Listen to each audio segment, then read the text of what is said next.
Hello, everybody. Welcome to Nintendo Pow Block here on Buzzfish Network. I'm your host, Lighting Excited Eddie B. Joining me is the one, the only Buzzfish himself, Mr. Corey Dirrig. Hello, good sir. Hello, Edward. Welcome to Hi. Tuesday night. Yes.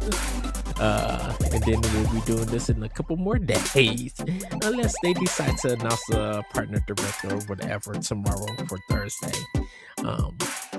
And We'll see. Because I would be off Thursday. Be like, well, they go directly.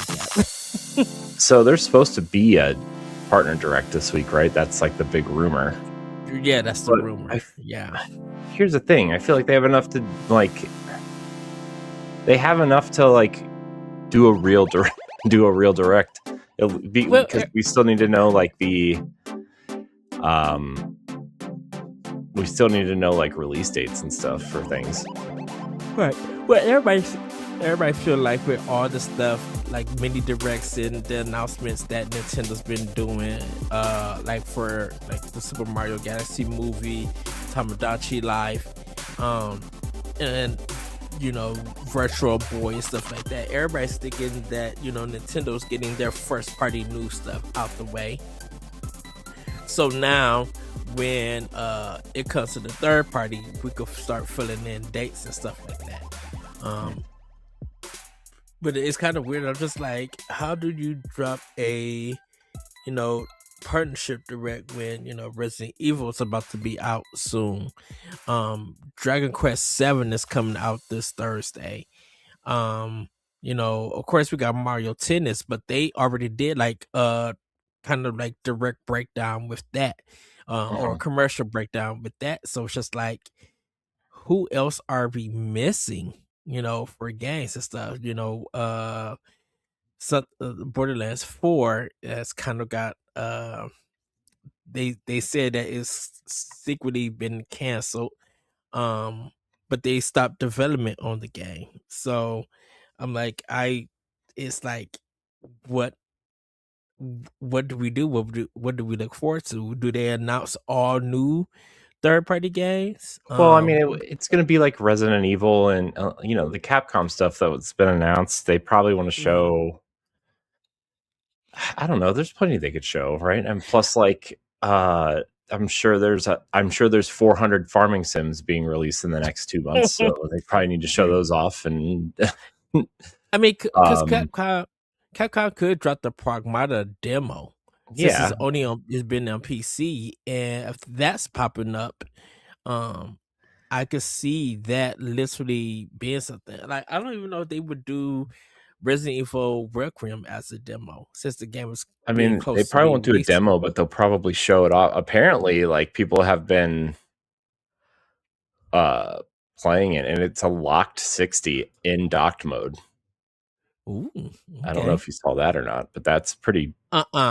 And that's pretty big news considering that game, what it is, I know they said the team's been working really hard on it to make it the best experience that people could get on Switch 2.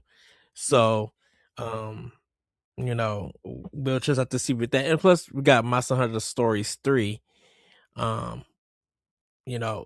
it's less like, the Capcom stuff could be thriving, but it's just like, what is everybody else bringing to the table? It's like, is Microsoft planning on announcing some stuff in a direct as a partner? Is Sony planning to show off the show? Because the box art for the show 26 just came out, and stuff. So I wonder, are they planning to show something in a partner direct and stuff? Yeah, I wonder. It's going to be, I don't know. It's going to be something, I guess.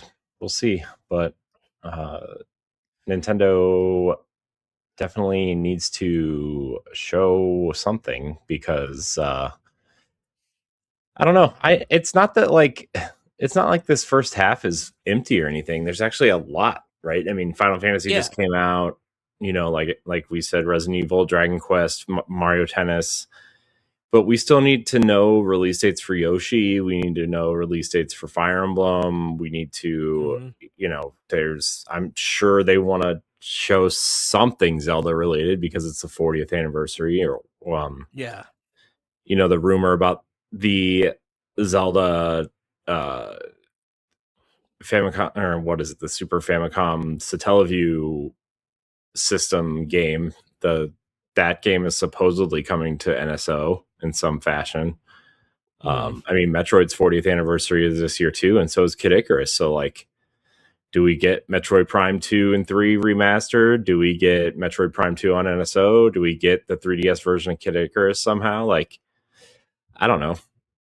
Um, I feel like we're not going to get any, I feel like we're not going to get anything big for anything of these games, but like, Mm. I think they're going to want to acknowledge it at some point. Um, Yes.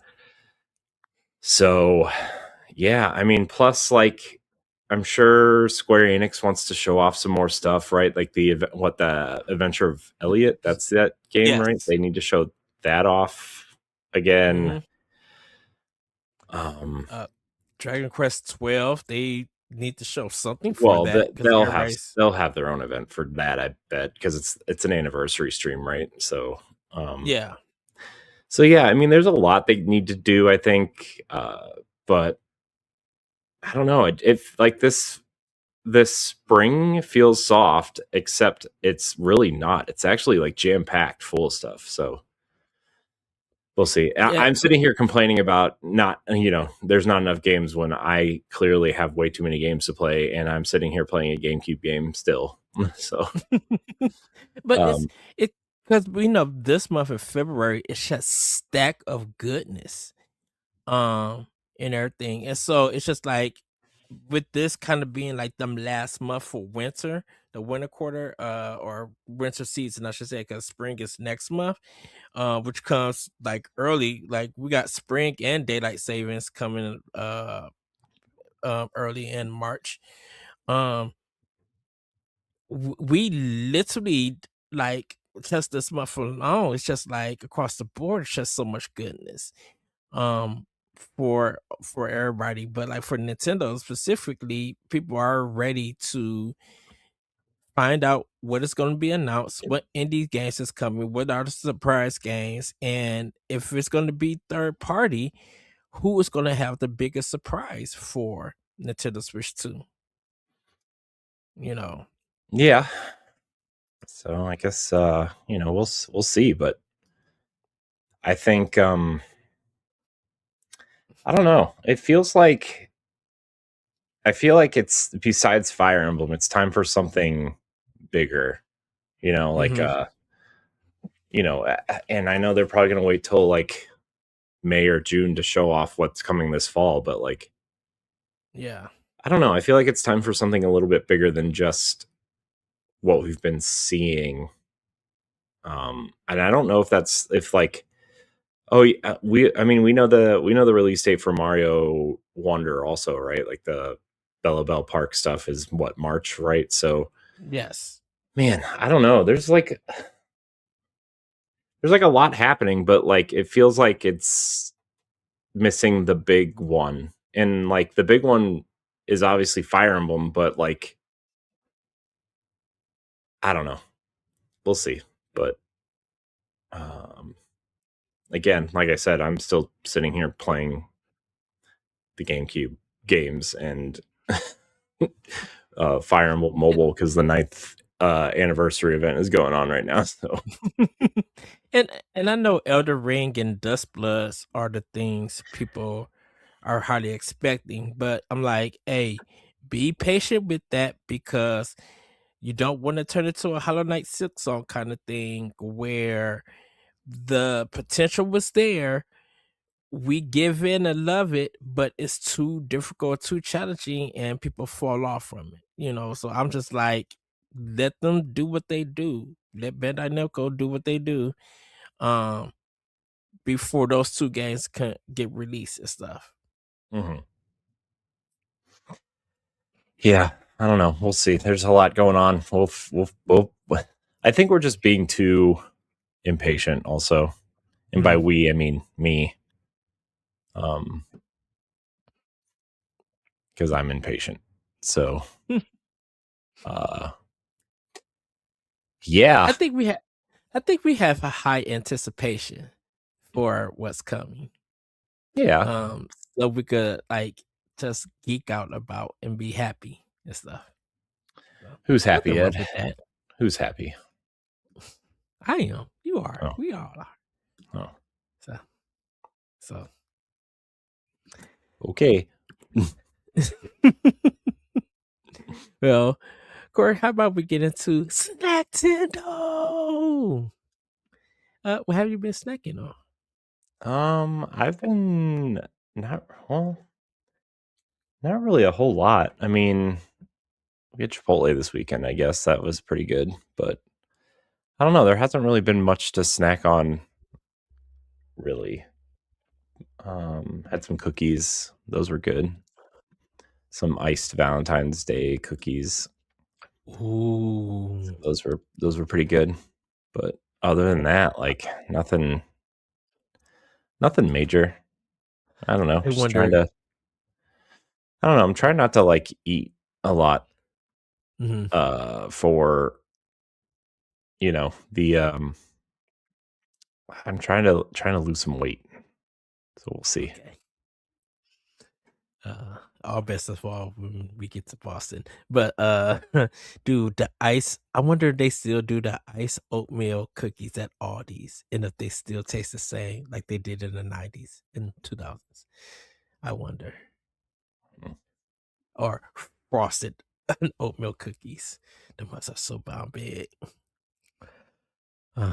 So I know for me, dude, I've been eating fig Newtons at work. And they've been really good. And I've been once again mixing my apple juice with 7 Up and drinking it like sparkling water. So good though. Just so good. Um yeah, I haven't really tried anything new. I had a honey barbecue chicken sandwich from Subway at work Monday. Uh was really good. They used actually shredded chicken and not the full chicken. I'm like, oh, okay, that's cool. Got to toast it on my herbs and cheese bread and had them add the size and stuff, and then went to work. Hmm. Because I did not plus because I wanted to see how far the walk was from my job to the place, and it's about if I get off the train, it's about a 3 minute walk to the place. But then walking from the place to my job is probably about 7 minutes. It's not too long. Hmm.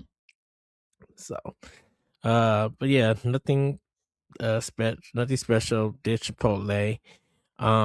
Did some chicken tenders from Wendy's. Because it was late at night and I was hungry and stuff. But yeah, Hmm. that um nothing too big. Philly cheesesteak sandwich from Domino's. That's pretty much it. Hmm. I would really like I would really like some Taco Bell. I'm not gonna lie to you. Mm, I really want some Taco Bell. Taco Bell sounds delicious, but s- the, the soft taco chicken. The chicken soft tacos. hmm, So good. hmm, I do they when they used to be like 89 cents back in the 2000s. I used to get like 3 of them and max them. They actually at one point had ran out of them because people just started buying them in my area. I just like, man, they so good.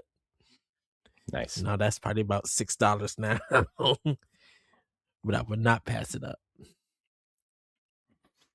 Well, what are you gonna do? That's one thing about Taco Bell. I love their soft shell. It's just something about it that's like, yeah, this is it. This is the hit. And their chalupas are bomb Mm, big. chalupas. Oh man, So I'm hungry now. I kind of ate dinner, but I kind of didn't. You know, Wasn't really what I wanted, but it's fine. Uh, It's all fine, as they say. I kind of I wonder what goes faster, Taco Bell or the fatty fat burrito. What goes When you faster? What do you mean? yeah, when you eat like Hispanic food, Mexican food, I mean, not to be fair, when I go to Taco Bell, I order like 75 things, but when you get a burrito, it's a burrito and maybe some chips. mm-hmm. So I don't know. I don't know. The last time I went to Taco Bell, though, it got kind of expensive. So I was like, oh man, Taco Bell used to be the place you went when it to, to be cheap. But what do I know? Oh heck yeah! Saturday nights, that used to be the time to go to Taco Bell because even if there was a line, that line was gone like in seconds. Yeah, man, Taco Bell, so good. I could eat cheesy gordita crunches all day. I'm telling you, man, Ooh. delicious, delicious, man, delicious. Nice. But Well, Corey, no, how about we get into playing with power? Anything you've been playing with power? I've been playing a lot of Fire Emblem Path of Radiance. So much so that I was like, I'm checking my in-game time, and I'm at like 17 hours in-game time. Mm-hmm. But I've restarted so many times. I'm like, I wonder how long I've actually been playing this game. And like, so the NSO app or the on Switch 2, when you go into your profile and it tells you how long you've been playing something, right? And it's Yeah. like, 25 or more hours or whatever. When you go into the app on your phone, it actually gives you a much more intricate kind of, this is how long you've been playing this, right?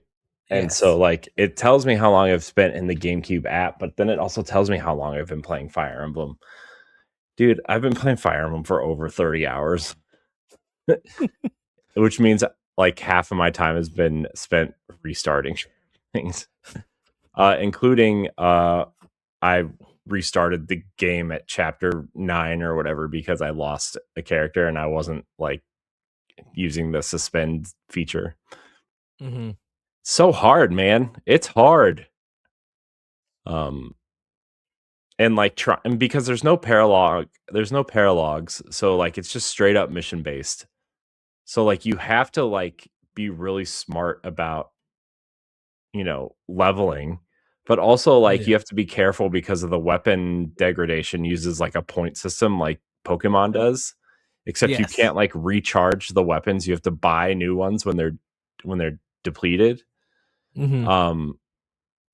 So like I've been like so scared I'm gonna like lose all my weapons before like battles end and stuff.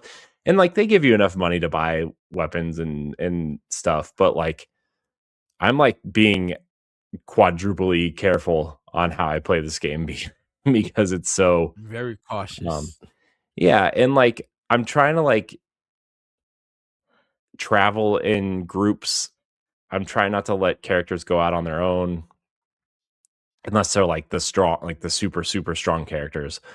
But like I'm trying to learn which characters are like disposable and which ones aren't, right? Because like some characters can like quote unquote die during battle, but they're just fleeing the battle because they're injured, not because they're, dead. But then there's characters that have permadeath, and it's like, well, which way do I go with this, um so it's been fun and hard and interesting. But it almost makes me wonder like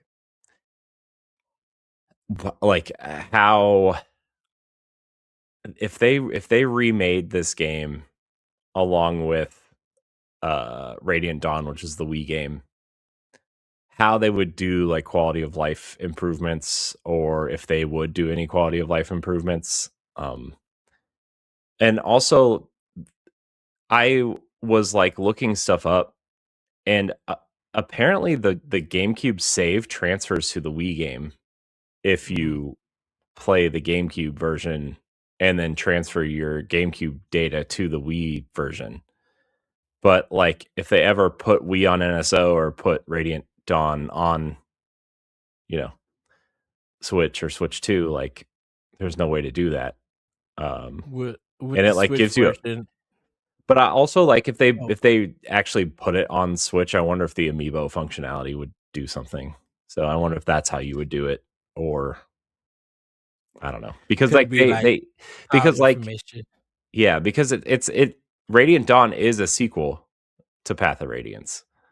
Mm-hmm. Um like a direct sequel. And so like um Ike is in it and some of the characters from Path of Radiance end up coming over, but if you transfer your save, they come in all like, powered up and everything instead of like weaklings. So, I I think they could do something because I think Oracles of Ages and Oracles of Season uh for the Legend of Zelda, I think that it reads each other's data on NSO for yeah, some but the reason. difference is those are both on NSO on the same system. Wii Yeah. is not on NSO and they're different systems technically. Um I don't know. I'm sure there's a way they could figure it out, but it's just kind of like, and it's not like an urgent thing, right? I can just Hmm. like whenever it happens, it happens. But I'm like kind of itching to play Path of Radiance now or Radiant Dawn now, Oh, and hmm. I've been like looking at it to play on my Wii U and get the Wii disc to play on my Wii U. I had it at one point, but I don't know. I don't remember which life event it got destroyed or left in or died in, or I don't know. um so yeah, it's I've been looking at that. I've also been looking at um the DS Shadow Dragon, which is like the remake of the first one. I got the guide because Hmm. I'm planning on getting the game, and I am charging my 3DS because like I'm like in this really big Fire Emblem kick right now, but we'll And see. I kind of want like I think we talked about like having the DS and 3DS games come to Switch Hmm. or Switch or Switch 2 like in cartridge form or something or and everything. Well, Because I know I Fates got would the be the big one, NES. right? Yeah. Because of the three campaigns, right? But uh Yes. I mean, But I kind of would love to have Awakening, Fates, definitely Awakening Fates. I would just love to have on Switch 2. I would love to have Or everything. Switch. Here's the thing. I've been really thinking about how Nintendo has really evolved the Switch and the Switch 2 into the like all-in-one platform essentially for Nintendo fans. Hmm. And it's like really the only consoles they're missing are Wii, 3DS, and DS. You know? Yes. Those are really the only consoles they're missing. And like, Because have the Wii U libraries on Switch that you can play on Switch too. all And the important games except for the two Zelda games, Star Fox and Paper Mario, Color Splash. Paper Mario, Yoshi's Woolly World, but like those games have similar versions on the console, right? So like, Yeah. I But don't know, from the man. Wii console, from the Wii U console Hmm. and everything, Yeah, you know. Because I was but thinking of Super Paper Mario. Like mhm. someone posted that on social media, and I was just like, "Oh my goodness, this how amazing that game was on the Mhm. Wii." I think it was part of the launch period. I think, It was the first year, I think, because that was the yeah, first Mario game we got on the Wii. yeah. And Um, I'm like, it's such a creative and cool game, and it's funny as ever. Still, yeah, I wonder if they would. I wonder if they would actually sell. I mean, they've already sold some Wii games. I mean, Skyward Sword, obviously, right? So I don't yeah, know. I'm of the mind where like the Wii games could just come to NSO, but like there are GameCube games I would buy. I don't know. They're in a position where they could either put them on NSO or let people buy like an HD remaster of them or both, you know? So I don't know. Yeah, cause China got the Wii through the tablet and everything. They were selling those games digitally, and I think they ended up cleaning a lot of stuff up so they could look good on the tablet. So I'm just Mhm. like, if that is possible, like they able to clean it up and put it there, I'm like, yeah. Cause Y- like Yeah. the WiiWare titles, I was watching Contra Rebirth, and you can't buy that no more. You can't play it anywhere unless you have that game on your Mhm. Wii, and it's still playable. That's the only way that you could play Contra Rebirth. You can't play it Yeah. nowhere else. Yeah, that's the thing too, is like WiiWare and the DSiWare store and the 3DS Hmm. store, like the eShop, right? All those games are like those games are just gone, you know? And like what an interesting way to bring them back is to put them on like the Switch NSO, Yeah, you know? Even if they don't put Wii proper on there, you could put the WiiWare store on there or the DSi store on there or something. Even games like I opened my 3DS just to see which games I had on there. Like the original three Box Boy games are stuck on there. The yeah. Pushmo trilogy is on there. Dylan's Rolling Western is on there. That weird pocket jockey racer thing that Game Freak made. What's it called? Uh, You was right, Pocket Jockey, something something like like that. that, right? Or like Did they Rusty's make a Switch version of it? no, or like Oh, Rusty's Real Deal something whatever where like you can get discounts on the DLC based on haggling with the dog in the game. yeah, that Um, was fun. like weird stuff like that is like it's just gone. It's just gone. Or I mean, even you look at the big one of Fire Emblem Fates' like true quest, right? Where like Yeah, it's either on the ridiculously expensive collector's edition, which good luck finding one of those cheaper than like $300, yeah. or the DLC. So like you can't even play the full game anymore, which sucks. It reminds me And, of like that Prince of Persia reboot where they locked the ending behind the DLC, right? oh Originally. yeah, that was Um, crazy. so I don't know. I mean, I know that we could talk about this forever, but it's just like there's so much more potential than I even realized for Yeah, NSO and in the and the next thing couple about it, years. Um, and the thing about it, Corey, those systems got a huge library, so mhm, they can't run out of games unless like third party, like Nintendo themselves, have a huge library for them systems. The mhm. past 5 years of like first party content, like, and if third party want to get into it, heck yeah, throw that mugs in. I'm Yeah, and like, I and there's like so much.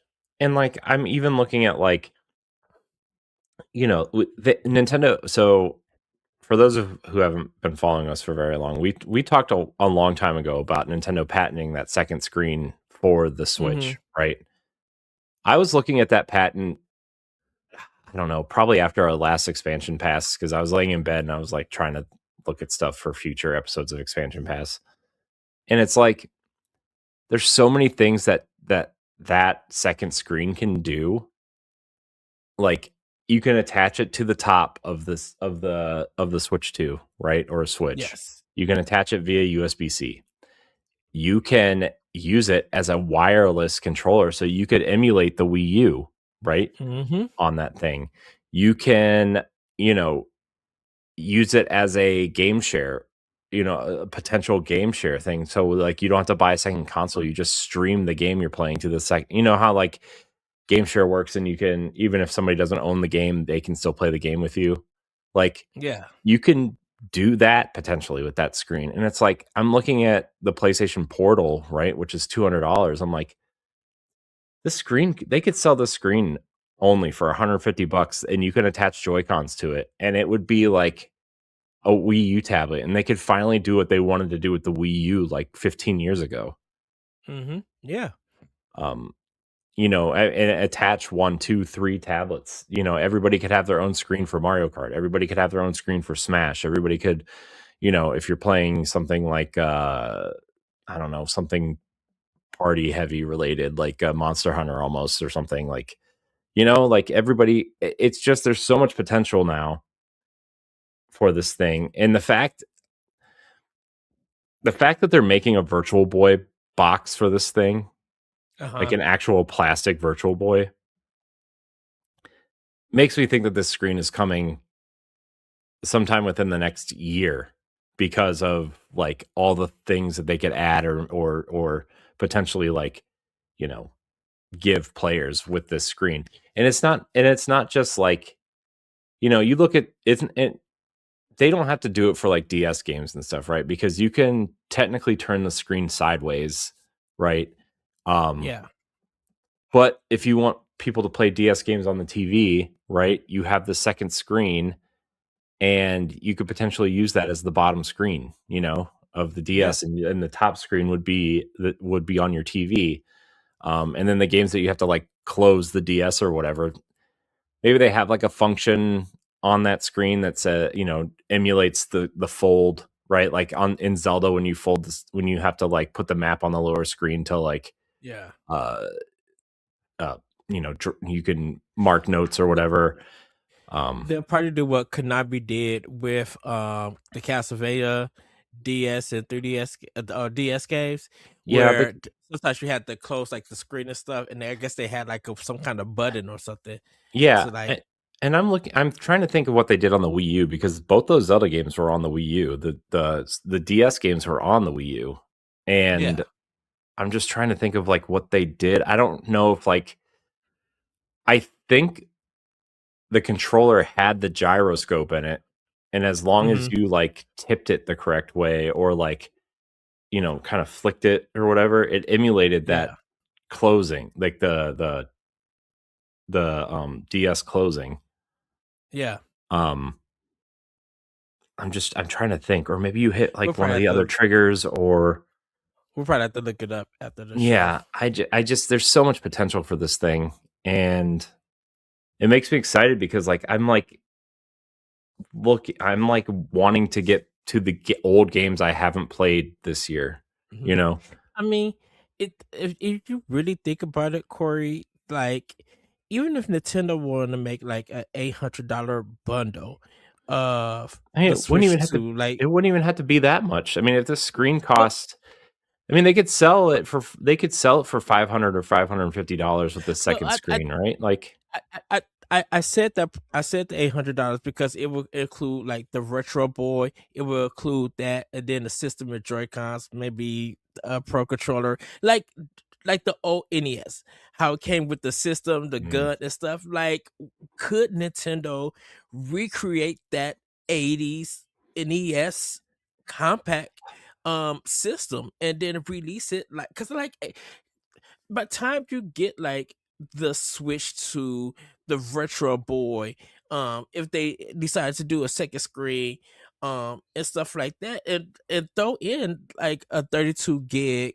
SD card, um 32 that gigs. that It's like half a game. oh oh or what or well, they may be able to do like 64, I like mean, the scan disc ones that Nintendo release, and do like, if you could make it a full package and then give them 3 months of NSO expansion and mhm, everything, all of that for $800 as a bundle, that would still be cheaper than buying a Series X and a PlayStation 5, or even some of the handheld stuff. Like, Nintendo could really profit off of that, mhm, for 800 plus the tax and stuff. And then they didn't want to add additional games. You can add additional games and stuff. yeah. Like, like it could be a Black Friday deal or a Christmas deal. Like, we got that old NES model that we had back in the day coming back for a special event. Mhm, yeah. Oh, I've just really kind of fallen in love with NSO again over the last month or so, and I know I've really only been playing Fire Emblem, but I've also been like, I don't know, I played a little bit of uh Mario 2 on Game Boy Advance, and like, dude, Game Boy Advance in pixel perfect mode on a big TV is like the most beautiful thing I've ever seen in my life. It's crazy. He's so good. You know, and like showing my kids the very first Super Mario Brothers was really fun because they are like kind of confused, like it looks ridiculous compared to everything else today. Like this is an 8-bit, and yeah. And so like I don't know, man. I've just really been itching to play more old stuff, and it's funny that the GameCube is the console that got me to do it, because I mean, obviously I love the GameCube, but like, yeah, that's the one that got me to like kind of really explore more of NSO, even though we talk about it almost every week.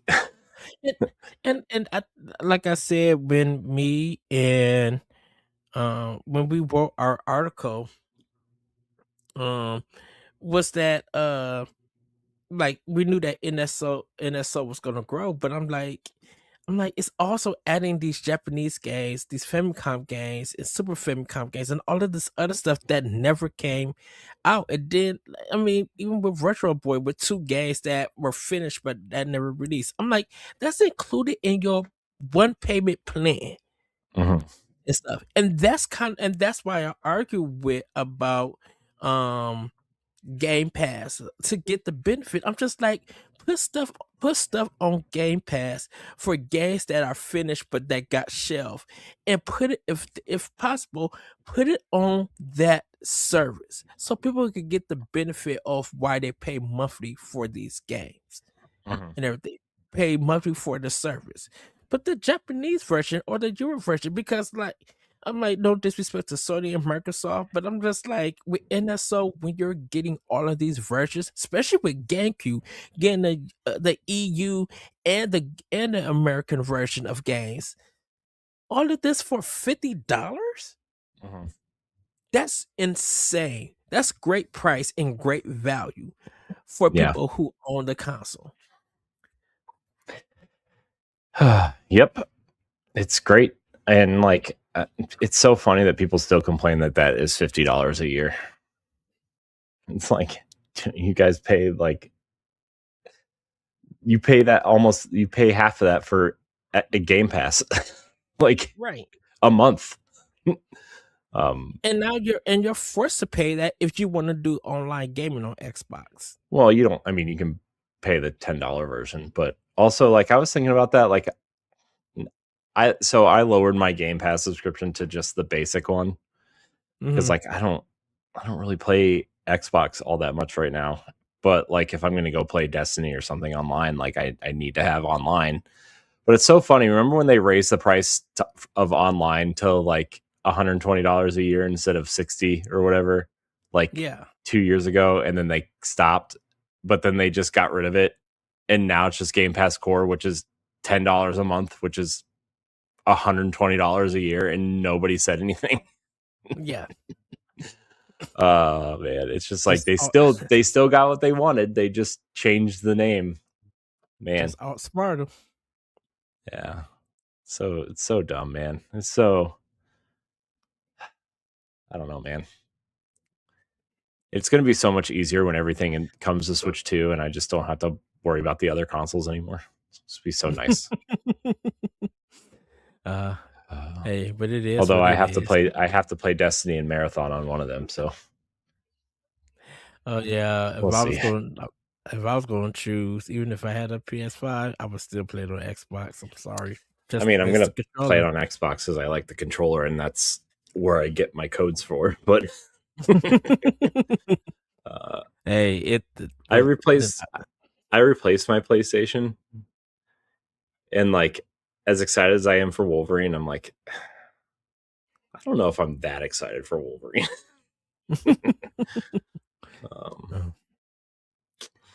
Which is weird that no one's talking about a Sony, what you got up your sleeve. Like, it's so quiet on the Sony front. it's quiet everywhere. I mean, even like Xbox is like, oh, it's just Playground putting games out now instead of Obsidian this year.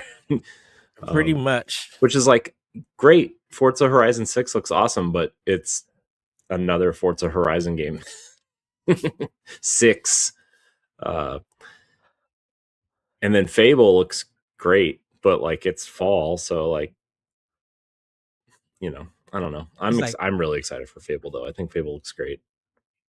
it feels like the developer direct just like kind of came and went in a sense. It did, and I think it's because like we were expecting a shadow drop, and B, the secret game to not just be the weird. No offense to Double Fine, I think they're a great studio, but like the artsy fartsy Double Fine game, it was the secret game. Like Yeah. that was your secret game, you know. When like in the past it was like Hi-Fi Rush shadow dropped, looked awesome, and like it's just like, oh my gosh, whatever. Secret of Mana, I think. What? Not Secret of Mana. One of the Mana games. One of the Mana games was that Vision of Mana was the Vision. game. So, and then they closed the studio while we were at PAX. yeah, whatever, man. Anyways, so. Fire Emblem though, it's fun. Still fun. Still playing it.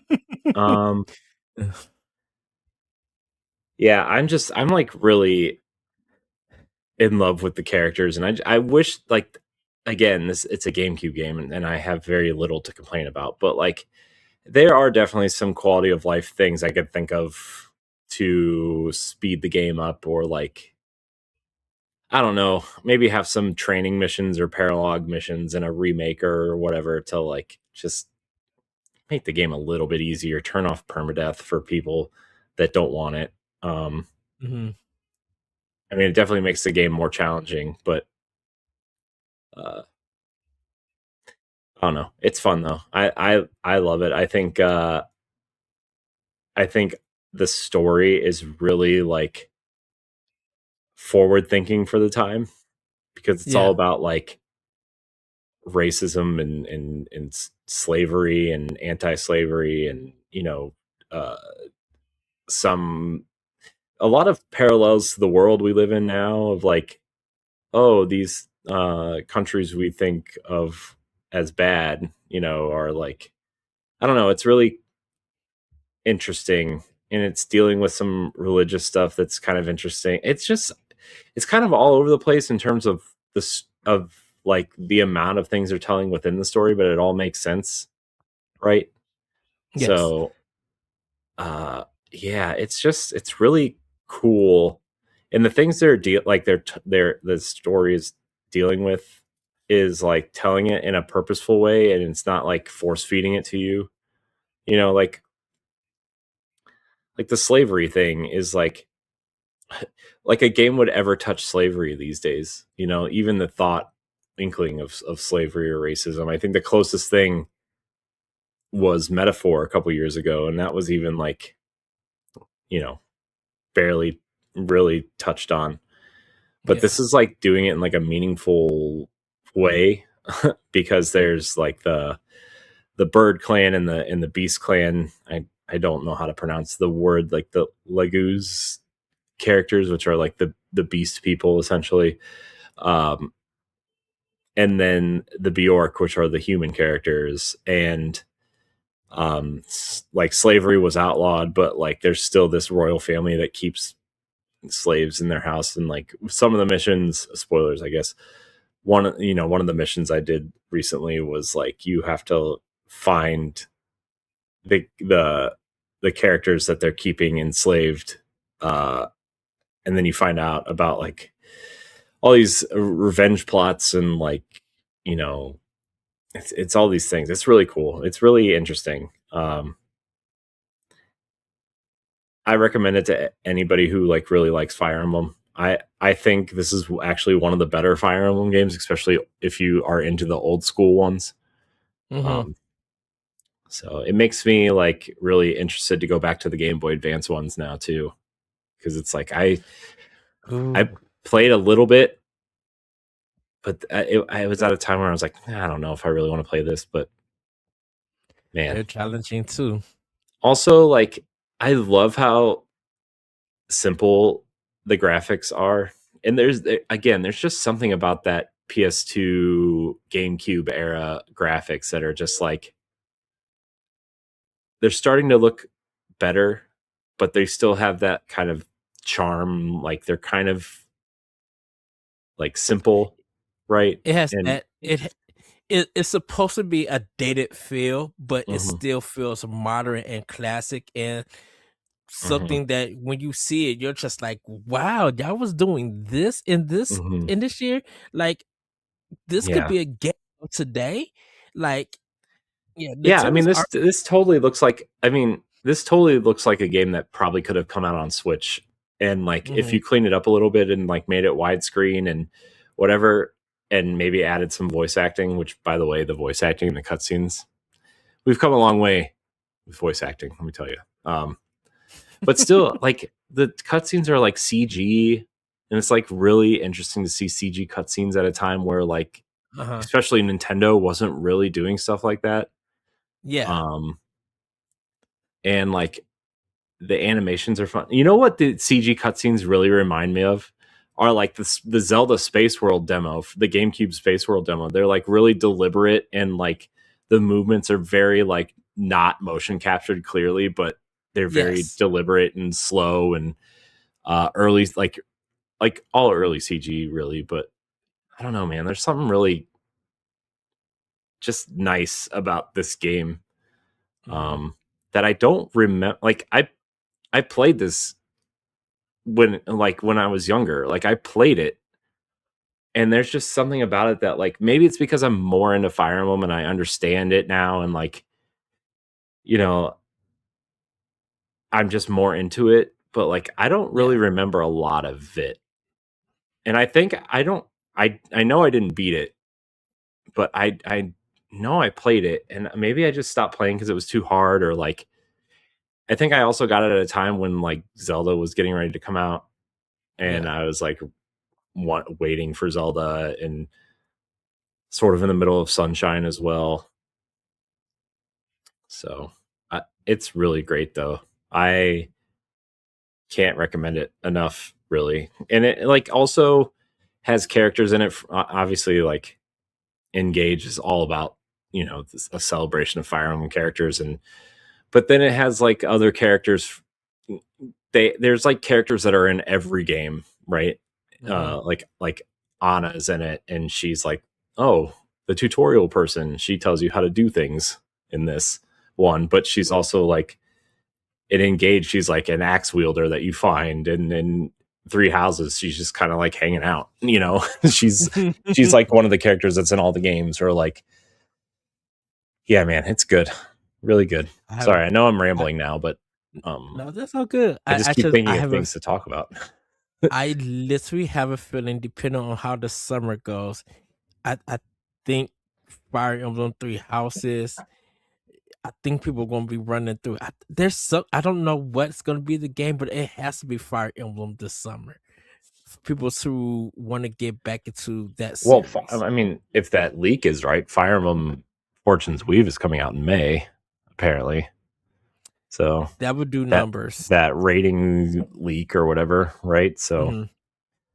um, although I kind of feel like, I kind of feel like I almost wonder if they should do like a Switch 2 version of Three Houses, and like put that out before Fortune's Weave, if they really do tie together. I mean, I know a If lot of people played Three Houses, but like, that game could stand to get cleaned up a little bit in terms of like fidelity and frame rate and stuff. if it would, I think it would definitely add Bitcoin to Nintendo's pocket because everybody would do. A lot of people would do the upgrade, but Hmm. going out and buying it again, I I think people would out for me personally, I think that would be something I would definitely do.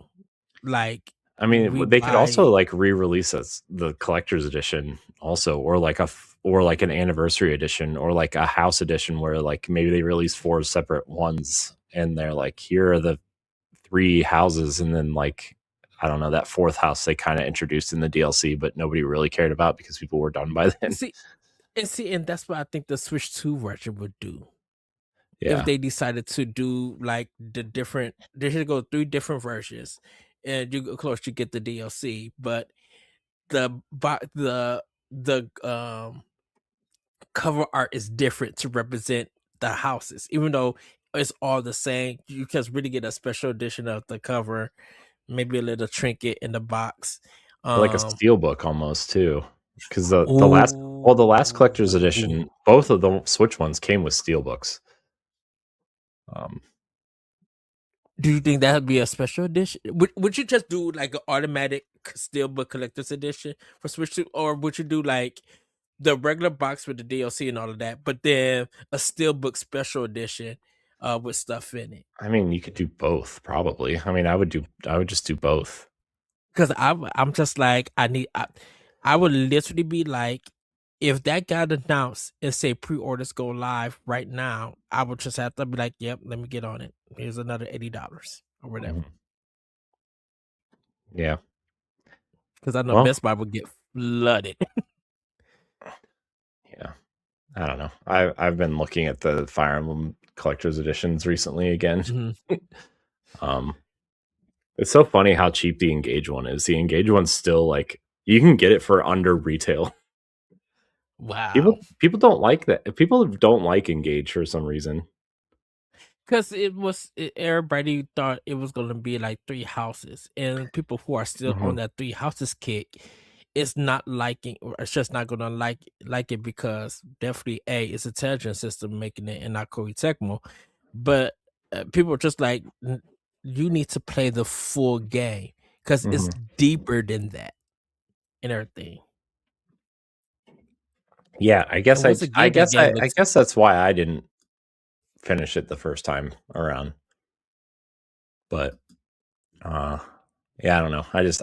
I liked it, so whatever. Doesn't matter, I shoot. guess. The game looks gorgeous. The voice acting is top tier. The music is insanely good. That soundtrack to Engage is crazily good. Mhm. Or just like typical Nintendo stuff, but like the soundtrack is a banger. Yeah, man. So Also, Amiibo.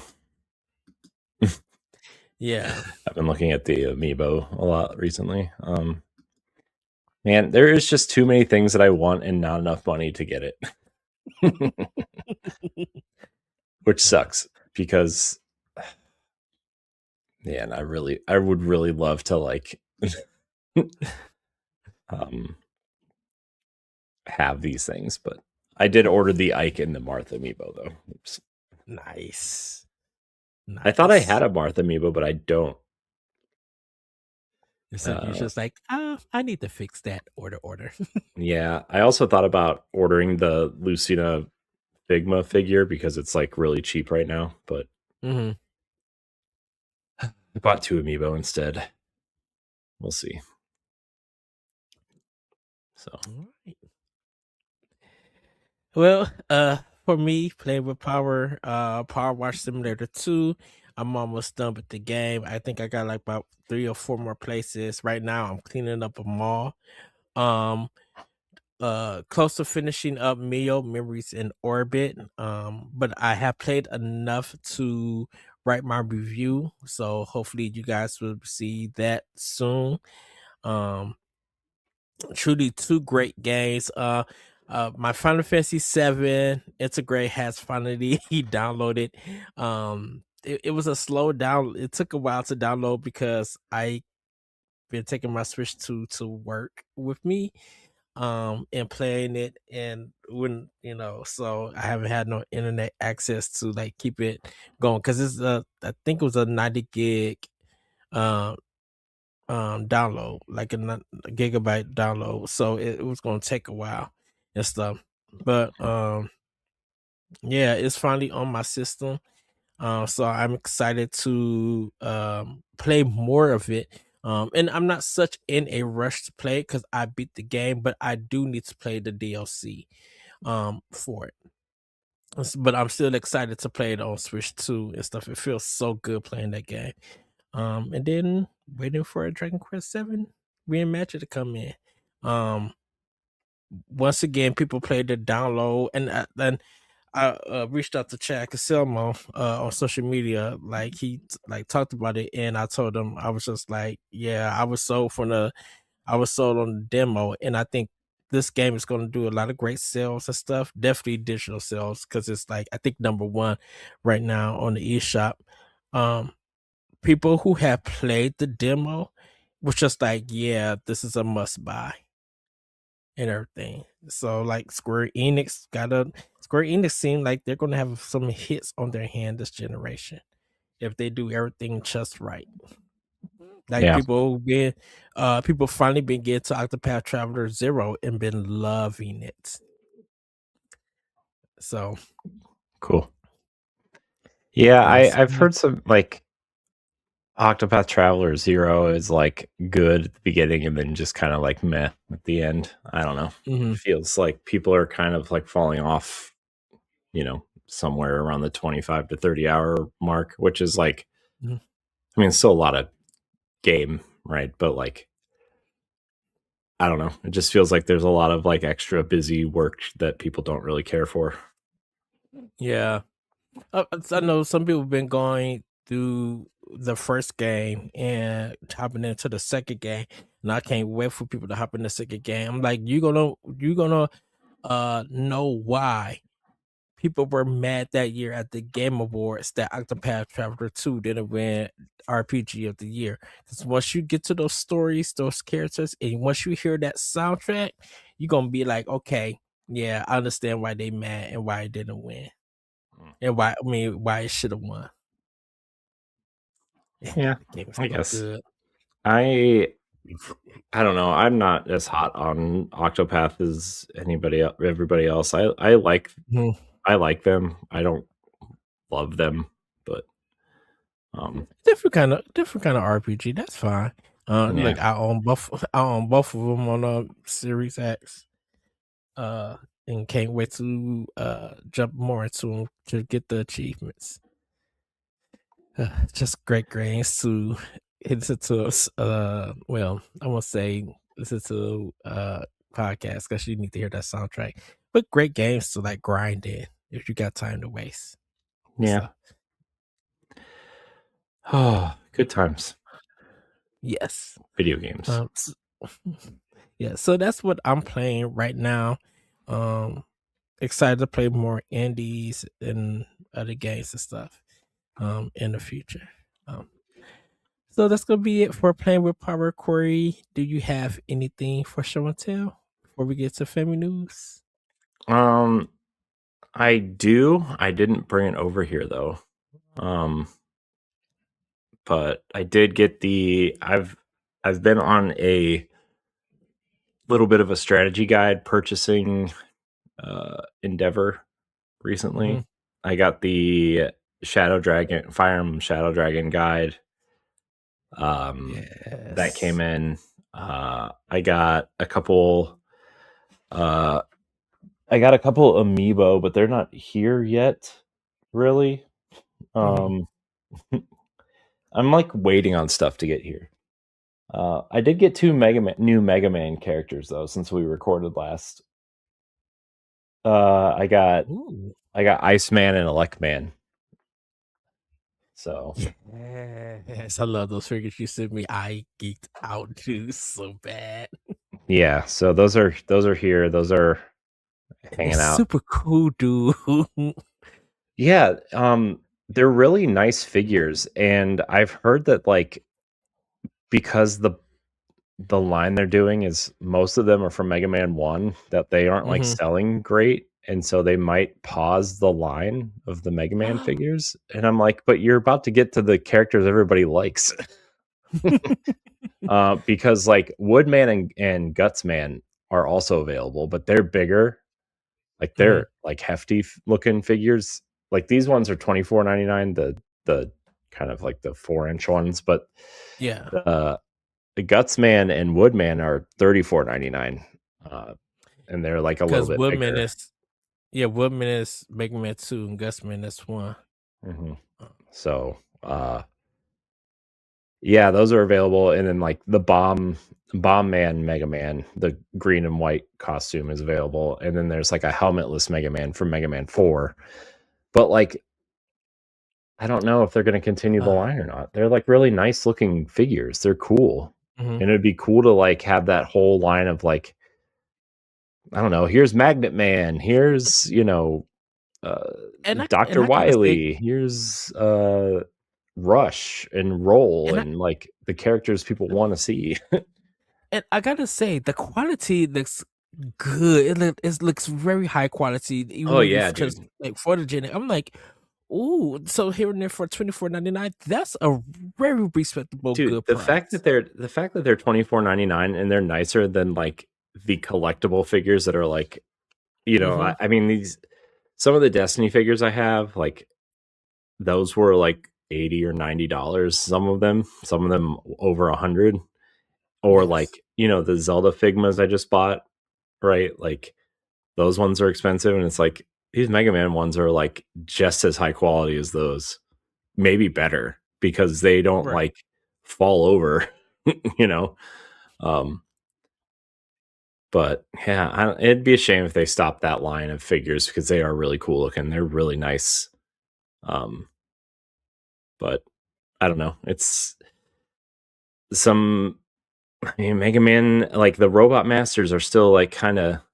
I think everybody has their favorites, which means they're not going to sell as many of the Robot Masters as they will of just like Mega Man, because Mega Man is Mega Man. But I would Mhm. love to see like a Roll and a Doctor Light and a Rush figure. I But kind of like a stand, like a circle stand. So I got if I ever had got one, put them up there like like the boss um the pictures, boss screen. Yeah, yeah. but actually put them in the way that each boss that you're supposed to use their powers to defeat that boss, and then go like in a clockwise. Hmm. Like Cut Man for electric, electric for ice, ice for fire, fire for Yeah. bomb, bomb for Gus, and then Gus You know what would have been to cool is if the Robot Masters came with the Mega Man that beats them. Like ooh. that color scheme for Mega Man that beats Mhm. them. I think that would be really cool. But again, that's a lot of work for such a niche kind of thing. Right. So, what else did I get? I got something else recently too, besides the nice shelves that I built this weekend. Yes. Um, You said you still got one more coming, right? I built it. It's over here. It's done. It came in.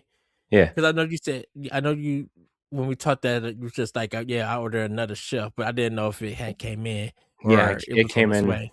It came in yesterday, and I built it last night and Okay. put it up. So yeah, Because you got the it's done. shelf by, It's got my Disney Infinities on it.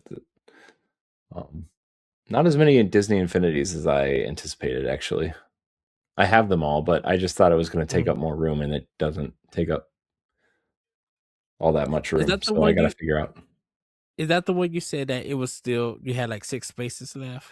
Well, Is yeah, it I that mean, I one? have a bunch of Okay. free space on this shelf, and I have like, I don't know, at some point, I will redo those shelves and put like, I don't know. What I would really like to do is like put all the Smash characters on a couple shelves and like put Uh-huh. them in order, Yeah. like from of the select screen or whatever.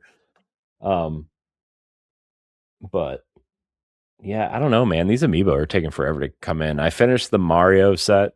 Like I have a Yoshi, a Boo, and a Daisy coming for the Mario set. Nice. Although I didn't get the Cat Mario characters yet. So Did you got the Super Mario 3D World ones, right? Was it the Wii U one? But the the 3D no, World that's ones. not 3D World. I mean the Galaxy ones? Galaxy, yeah, I because they was in pre-ordered the them. They're wedding not one. coming until April, but I pre-ordered them. I also pre-ordered the Mario Wonder ones because dude, Captain Toad. Come on, got to get a Captain Toad. Yeah, I think I need to order one. I need to get one of those. I But need to go through my amiibos and see what I have. there's also like a bunch that I didn't realize that I had, and then a bunch that I like thought I had and don't have. Mm-hmm. Plus, like, I'm struggling to like, should I put them by set or should I put them by like game? You know, like because like I have all the Fire Emblem ones from Fire Emblem, the Fire Emblem Mm-hmm. set. There's only 4 of them, but like I have like 7 or 8 of them from Smash. It's like, do I put them with the Smash characters or do I put them with the Fire Emblem characters? It's just kind of like You, that's I, what I'm I, fighting with now. So I think you not should that do it's it by like a series like or Smash like game or by like series, like amiibo series. just a series. Like if you got Fire Emblem, have all the Fire Emblem together, all the Mario ones together, all the Link Zelda ones, or Metroid, or and then if you got ones that's just like by itself, um, Mhm. those could probably like fill any empty spaces and stuff like that. Yeah, Um, I have a or treat them like Mario Kart characters with the extra ones. yeah, right. Um, I have a ton of Metroid ones, and I don't know how I got them.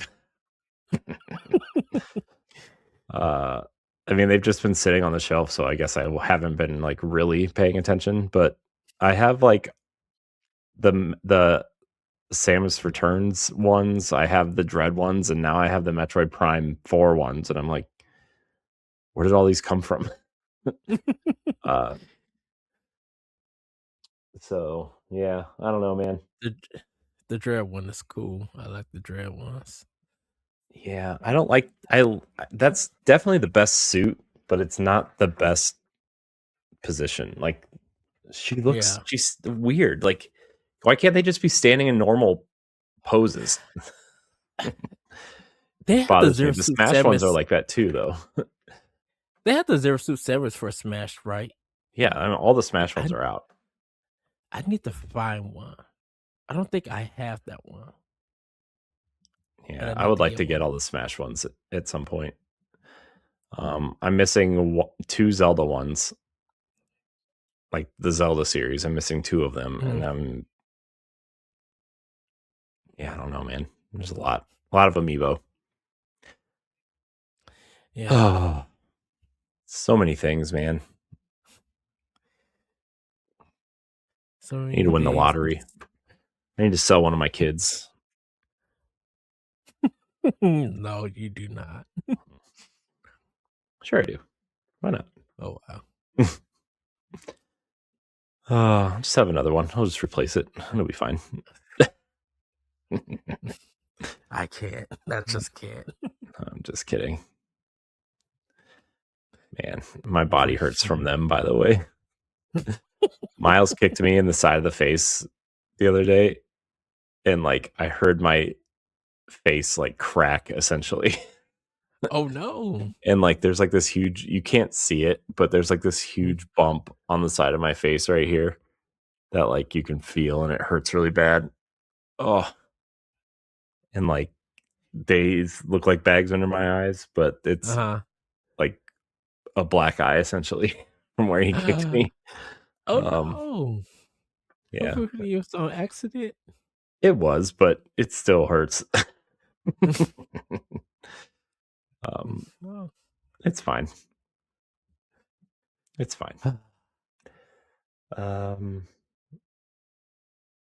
I don't think there's Yeah, I anything don't. else I got. I've been Yeah, buying shelves and Power Rangers and stuff. So I whoops. think there's a time. I think there's a Pokemon Time magazine that I need to buy from work.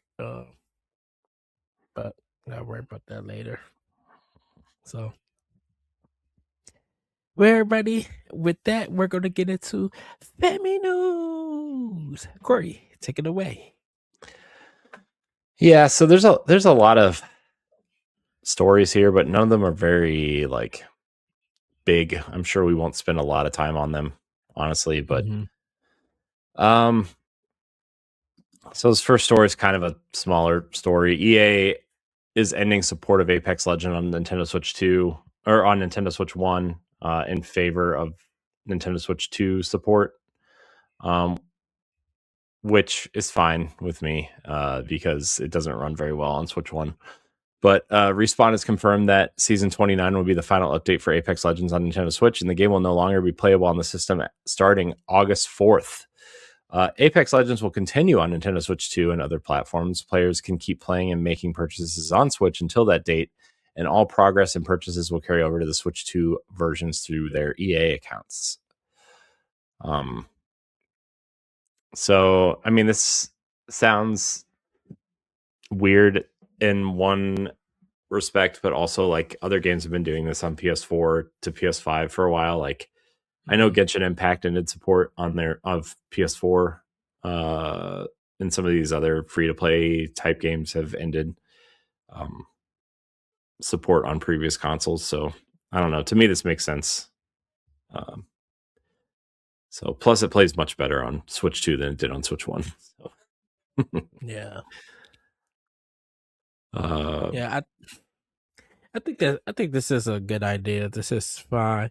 Because and it may just be me. I don't hear much about Apex Legends. yeah, I mean Anywhere at this it's moment. been I mean it's been slowing down for a while. I feel like I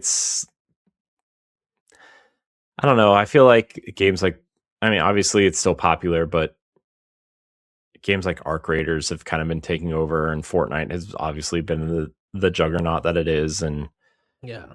I don't know, the hero shooter aspect of it is kind of waning on people. I feel like, I feel like people are kind of tired of that hero shooter style thing. I think people are kind of like almost over the whole genre in a sense. I mean, there's only like 3 major games in the genre right now anyway. So, I mean, it's Fortnite, Apex, and PUBG with like Warzone. Well, 4, I guess. Warzone, Call of Duty Warzone. Mhm.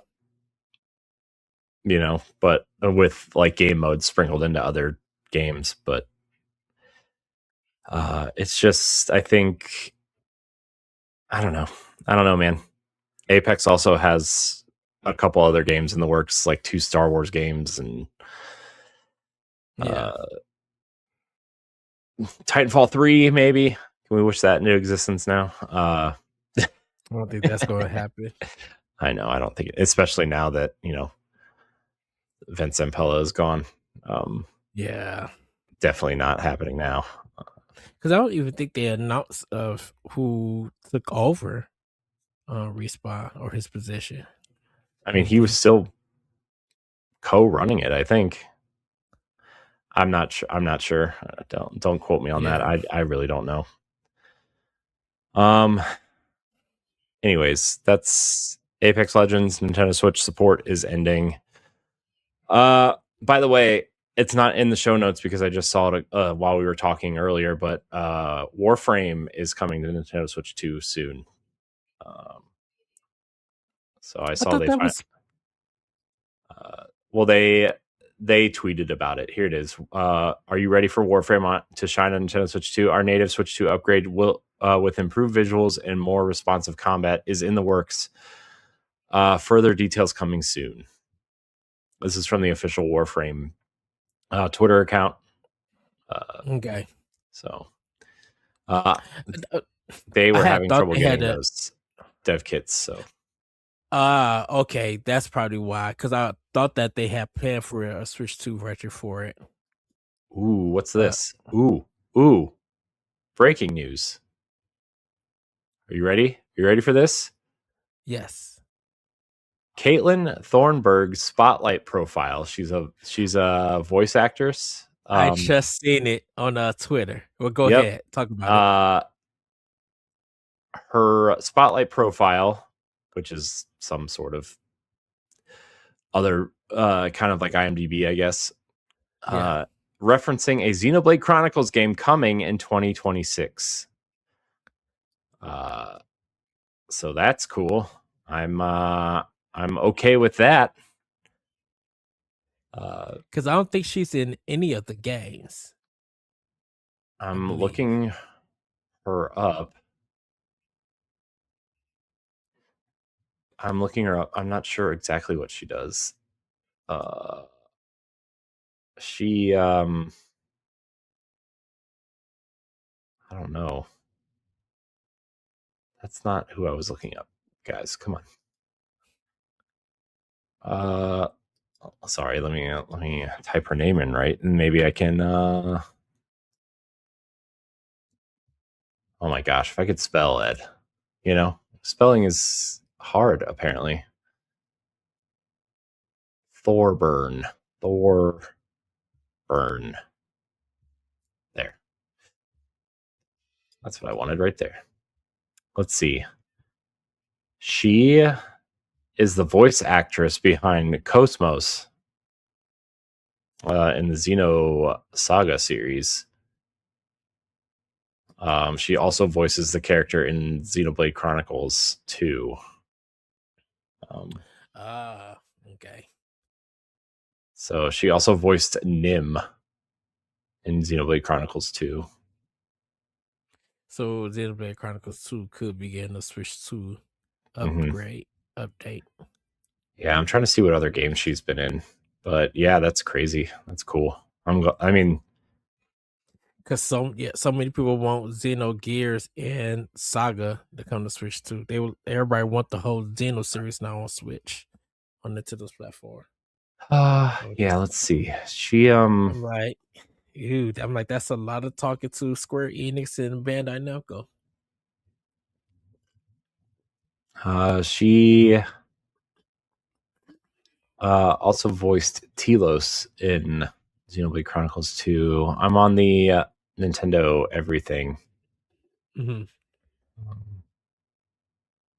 This okay. Well, I mean, it wouldn't surprise me if another Xenoblade game is coming out. It's been a while since the last new one, right? So, well, I just thought they were going to work on something new at this point, right? We've been wondering where the new IP is at. I mean, I don't really care about new IP. I just want like new games, not upgrade. Like again, upgrades for old games is great. I'm glad that they're doing that, but like, with Monolith Soft, they need a new IP. I think. See, I don't think they do. I mean, I think, dude, they've been making Xeno games for the last 30 years. They're not going to, you know what I mean? Which is why they need a new IP. I mean, maybe they'll finally make a new Bat and Kados that nobody asked for. But I don't know. Plus, I don't think they need a new IP. I think I do wonder, based on what everybody has said about the Xenoblade Chronicles games, right? Mm-hmm. Like, I mean, are you going to make Xenoblade Chronicles X2 now? Because I feel like that trilogy kind of wrapped everything up with a nice little bow, right? Like, did they leave things open for a fourth game? They did, actually. Okay, well, then never mind. I'll find out this year, hopefully. At some point. Oh, such a much. No, but I think everybody, because we know right now with Monolith Soft, we know they helped the Zelda team make their games, and we know that they have the Xeno, series, but it's time for. I know they want a new IP. They put out their ad for hiring more people. Like Monolith Soft has been profitable, so it's not. Yeah, I mean, they've also been helping on other games too, right? Like you said, Zelda, but they also did Mario Kart and a little bit of Donkey Kong too. So I mean, they are clearly the studio that you go to when you need help with an open world game, essentially. Right. And I think for Monolith, Monolith Soft is so lucky because they could go dark and be able to work. Because when stuff gets revealed on what they're doing and who they helped out, you'd be like, okay, now that makes sense. Or you get surprised, you'd be like, cool, we can now look forward to it. It's putting them up there with other studios and developers at Nintendo. It just be like, yeah, you could go dark and we'll respect your darkness until you're ready to show us something. Yeah. Like, same thing with the intelligence system. Like, yeah, you could make another Fire Emblem. You could make another, do all of this other stuff. But we know that we're not going to bother y'all because y'all are working on something that's going to be exciting and amazing. Whether you work with Koei Tecmo or you guys do something by yourself. Yeah. So I guess we'll see if we get something soon. It could be a Xenoblade Warriors game, which is the And it one was franchise I'm shocked they haven't made a Warriors game out of yet. Honestly, Kobe. not that I want one, but that's just the Mhm. thing that I'm like, I'm shocked they haven't done anything with that yet. I think Koei Tecmo. Well, I think with Koei Tecmo, I think their big focus now is Neo 3. Because I think some news came out about them. I think, well, it's coming out soon, right? Neo 3 is coming out yeah. soon. So I think that's been because Dynasty Warriors Origins came out on Switch 2. That's the one that happened. That's right. So and people have been enjoying that on that system. But I know that Neo 3 is their big game that they're looking forward to. Yeah.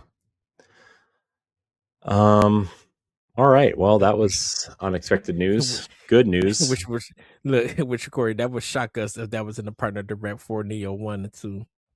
Be like, oh, was that a PlayStation exclusive? Y'all gonna put this on Switch 2? Not really though. I don't really care about those games. Those games are old. They should be running on Switch 2. And PlayStation games are already on Switch 2 and That Switch is true. 1. So, I mean, but I'm just like that. Except apparently PlayStation doesn't have a Switch 2 dev kit because MLB. It was announced that MLB The Show was not coming to Switch 2. It's only on Switch 1. That is right. I thought so. But it's playable on Switch 2. Oh yeah, but I mean, like, they didn't make a Switch 2 version, which is surprising. So, interesting. Yeah, but we'll see.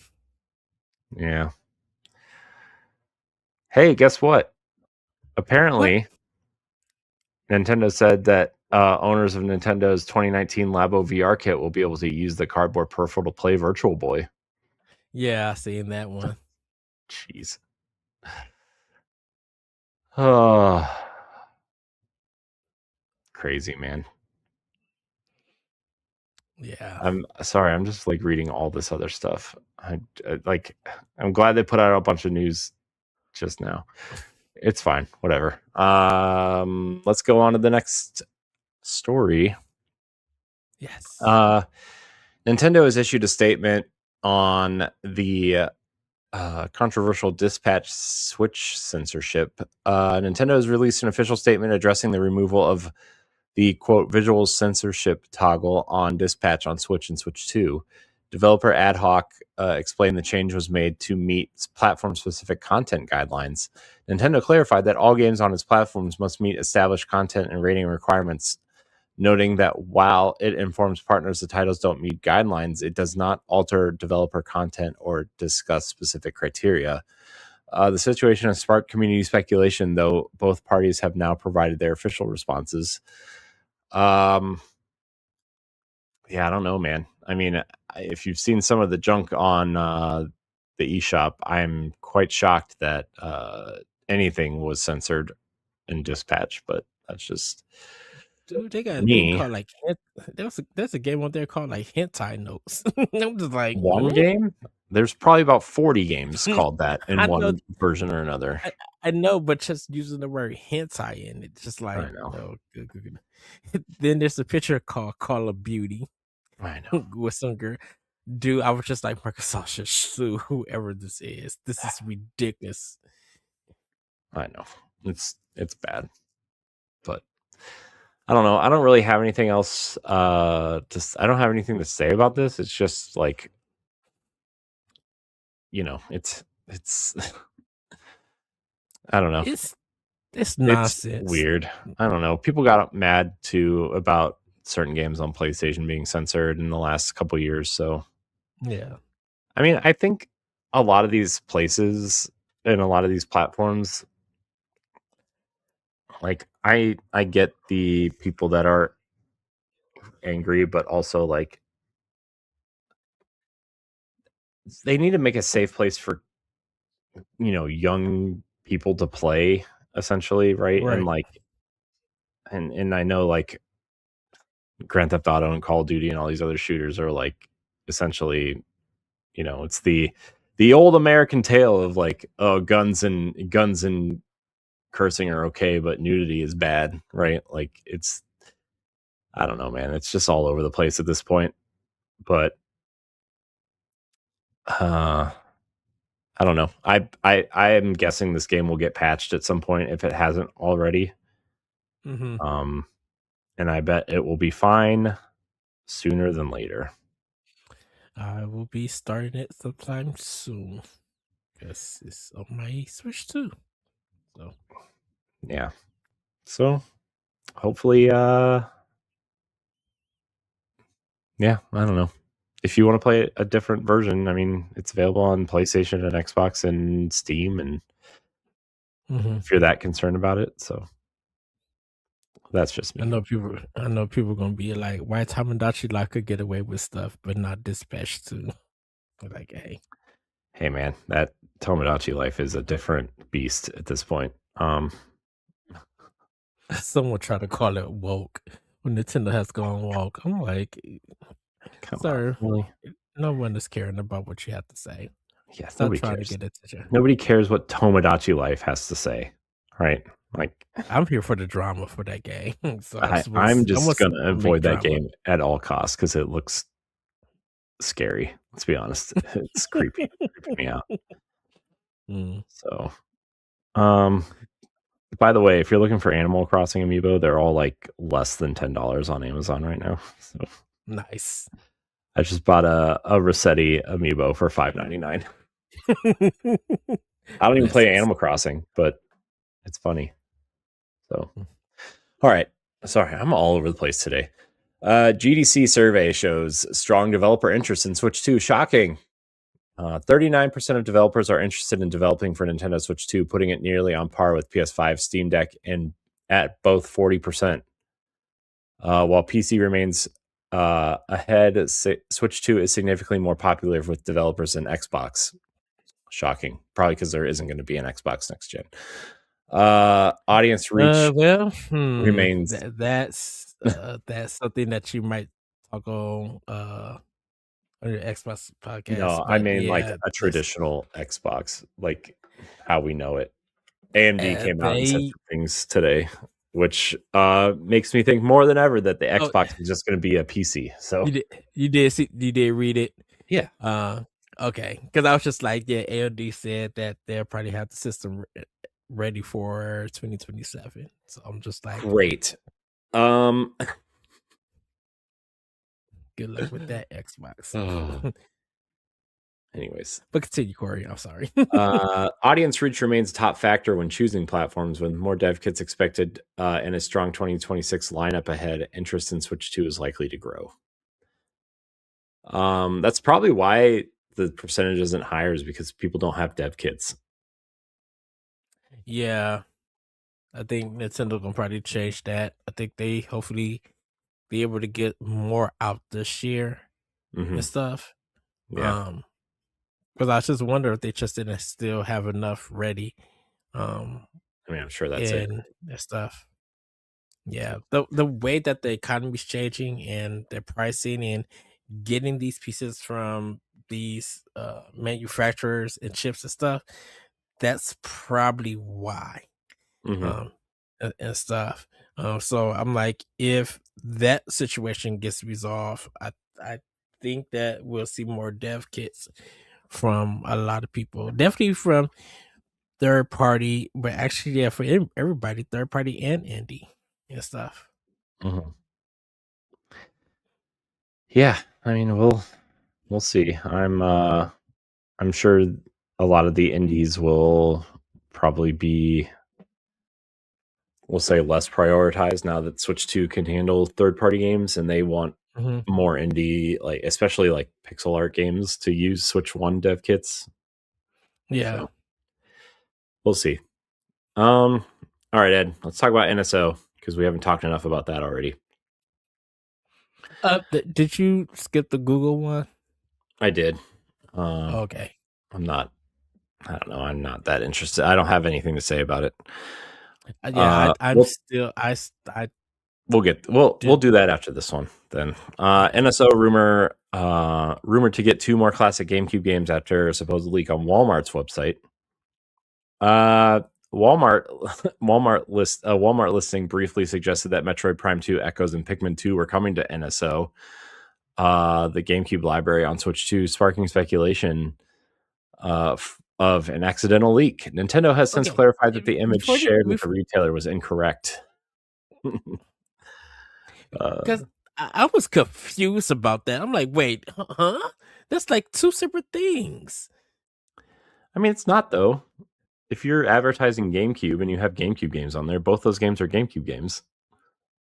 It's not that Yeah, confusing. but it's just like, why would a Walmart leak GameCube games for NSO? Like, they They wouldn't have. sell NSO subscriptions. Right, but they wouldn't have. Are you saying that pictures of the thing was on NSO gift cards? Okay, that No, would make sense. not on the gift cards, on like the banners on their website and like in store and stuff. Like the banners, like their advertisement banners.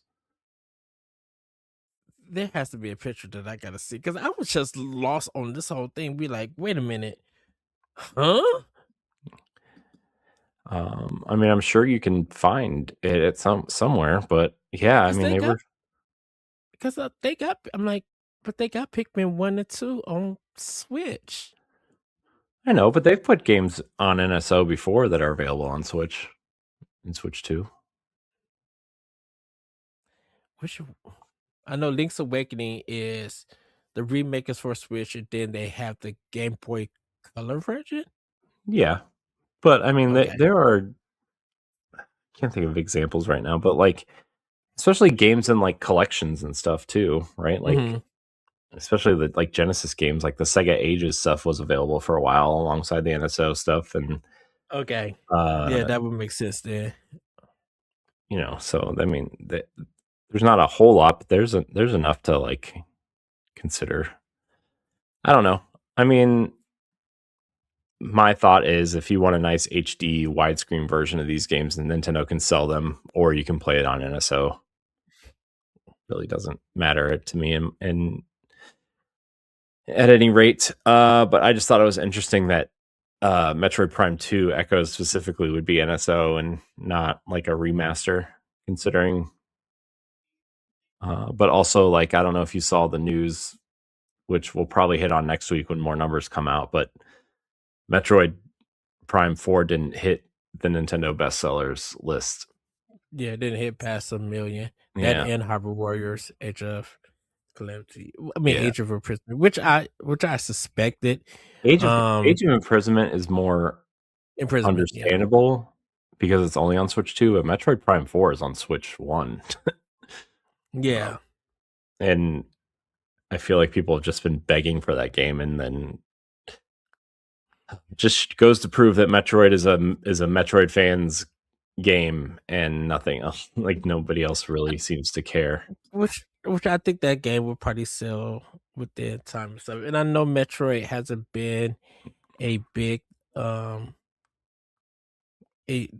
big thing, but I'm just like, you gotta understand that that game went through some ups and downs with this development and stuff, and then you're hearing the stories and stuff. So, um, Yeah, but I I think blame it's a great game. Joey Ferris for not buying 75 copies of this game.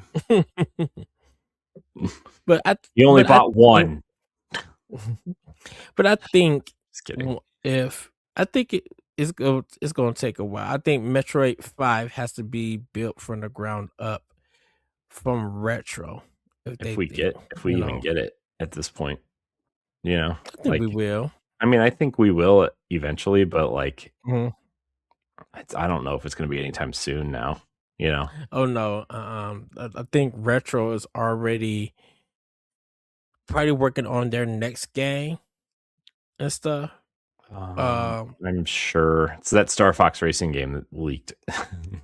Yeah, and I think now, because since they had to do a Switch version and a Switch 2, I think retro now where their next game could be just straight retro. I mean Switch 2. They Yeah. could focus now on that console. Yeah, we'll see. We shall see. Man, So did you know they put out Sonic like little collectible toys like those Mega Man ones? It's crazy. I no, had no idea. Anyways, I guess I it's know not there's like just looking, I but know that yeah, I know there are a lot of Sonic stuff that comes out like kind of on a daily in a sense, but I didn't know if that was like the latest one or anything. all right, Ed, let's stick with old games real quick. Disney Afternoon Collection is finally coming to Switch and Switch 2, and it's adding 2 additional games. Uh, Yes. so it has Chippendale Rescue Rangers, DuckTales, DuckTales 2, and Tailspin, but it's also adding Goof Troop and Bonkers, making this the definitive edition of the collection. Digital Eclipse and Atari have also confirmed a full physical release for both systems, with the Switch 2 version fully on cart, uh, packed with collectible extras, and yeah, that's cool. Finally, finally this is coming to Switch. I like when it came out. I'm like, why didn't this come to Switch? Like this seems like the perfect game to come to Switch. Shoot, wasn't it like on Xbox One and PlayStation 3? I mean, it was Or on was it PlayStation 4? I mean, it was on those consoles like for a long time. Yeah. It's been out for a while, I feel like, but I don't know, maybe they were trying to figure out a way to get the full game on the cart, and obviously these 2 other extra games are just additive, right? So it always 'Cause confused me because the other Disney classic games like the Aladdin, uh, Lion King collection, right? That's on Switch. yeah. And I think that they added the Jungle Book to that later, right? Or maybe it was all together. I don't remember. All right, Ed, do you want to touch on this Google thing? Um, Basically, Google's Project Genie raises copyright concerns, considering it can generate playable game worlds, but early tests of this show it will closely mimic well-known games. The video I saw was Breath of the Wild, clearly just ripped off Breath of the Wild, like to a yeah. point where unless you were looking at the character model of Link itself, like it was very hard to tell the difference. And also there was what was it, like a 60-second video of Fortnite running, Uh-huh. but it was this Project Genie and not Fortnite. So a lot of people have a lot of questions for this. uh, so I don't know. I don't know, man. It's weird. AI is weird. Um, it's getting weirder by the day, but um, Yeah, I don't think AI games are going to be the future. And they shouldn't be. Um, AI is a tool, not an employee. I mean, that's the thing, right? Is like that yeah. they are not replacements for humans. They are tools for humans to use, right? Mhm. That's my opinion. That's always been my opinion on it. Like ever since like this stuff has started really entering the mind share, right? Maybe it's a little bit different because I learn about it at work because I work for uh you know Tech. a tech company that is creating AI programs, and like I'm not just saying that because I work for them. I'm learning more about the nuances of like what AI can and could and should do, and not what you know um what people think it's going to do, right? And like what CEOs want AI to do versus what AI is actually like capable of doing is very different. And so like Mhm. I don't know, man. It's weird that Google can do this, but also like we've been using it for years in games anyway. We just haven't been calling it AI, right? Like speed tree is for, creating foliage in games, right? That's generative AI, Yeah. right? You're creating trees and bushes and stuff, or like, kind of creating different styles of terrain with different programs, right? But we're Right. not calling it AI, you know. It's just a tool that people use to create these worlds, and um Because we just think of them as assets and stuff. yeah, and that's just I don't know. It's AI is in a weird spot right now, and some of it is scary, but also I think if we just took the time to learn the right ways to implement it, like things would be better. But also, Yeah. people running certain companies and industries think they know better, which is hilarious considering they can't even like figure out how to use email or open a Skype window or share their screen, or hypothetically Very true. speaking, we'll say. I'm not, you know, Oh, folks who are lawyers uh, becoming a cat for on screen court and not knowing what jeez, to do. That's still so funny. I'm sorry, Judge. See, I hit something and now I'm a cat. jeez. Uh, Um, so all funny. right, Ed, we're gonna touch on the Tomodachi Life story last. We're gonna hit on this Virtual Boy story first. Okay. They did reveal the Virtual Boy lineup, launch lineup, and they also confirmed that 2 unreleased games are coming to NSO in 2026 for the Virtual Boy, which is Mhm. interesting. Nintendo has announced the launch lineup for Virtual Boy for NSO. It will be the service will debut with 7 titles, including Virtual Boy's Wario Land, Galactic Pinball, and 3D Tetris, with more games planned in the future. Nintendo also confirmed 2 previously unreleased titles will arrive in 2026, including an F-Zero spinoff, Ed, Yes. alongside features like rewind, save states, control remapping, and future screen color options. So you can change the color from that black and red screen to like, Mhm. I don't know, blue and black. I don't know. Uh, Yeah, I think it was yellow, blue, and green. So yeah. So I, cool. I'm I think excited. I got my Virtual Boy pre-ordered. It's coming. yeah, they sold out of them. And I didn't know that they had 2 unreleased games. I mean, I'm sure they had more than 2. I'm sure there will be more than 2, but um I Because don't right know. I now just this is I just like, pre-ordered my Virtual Boy like a week ago, and I didn't get any pushback.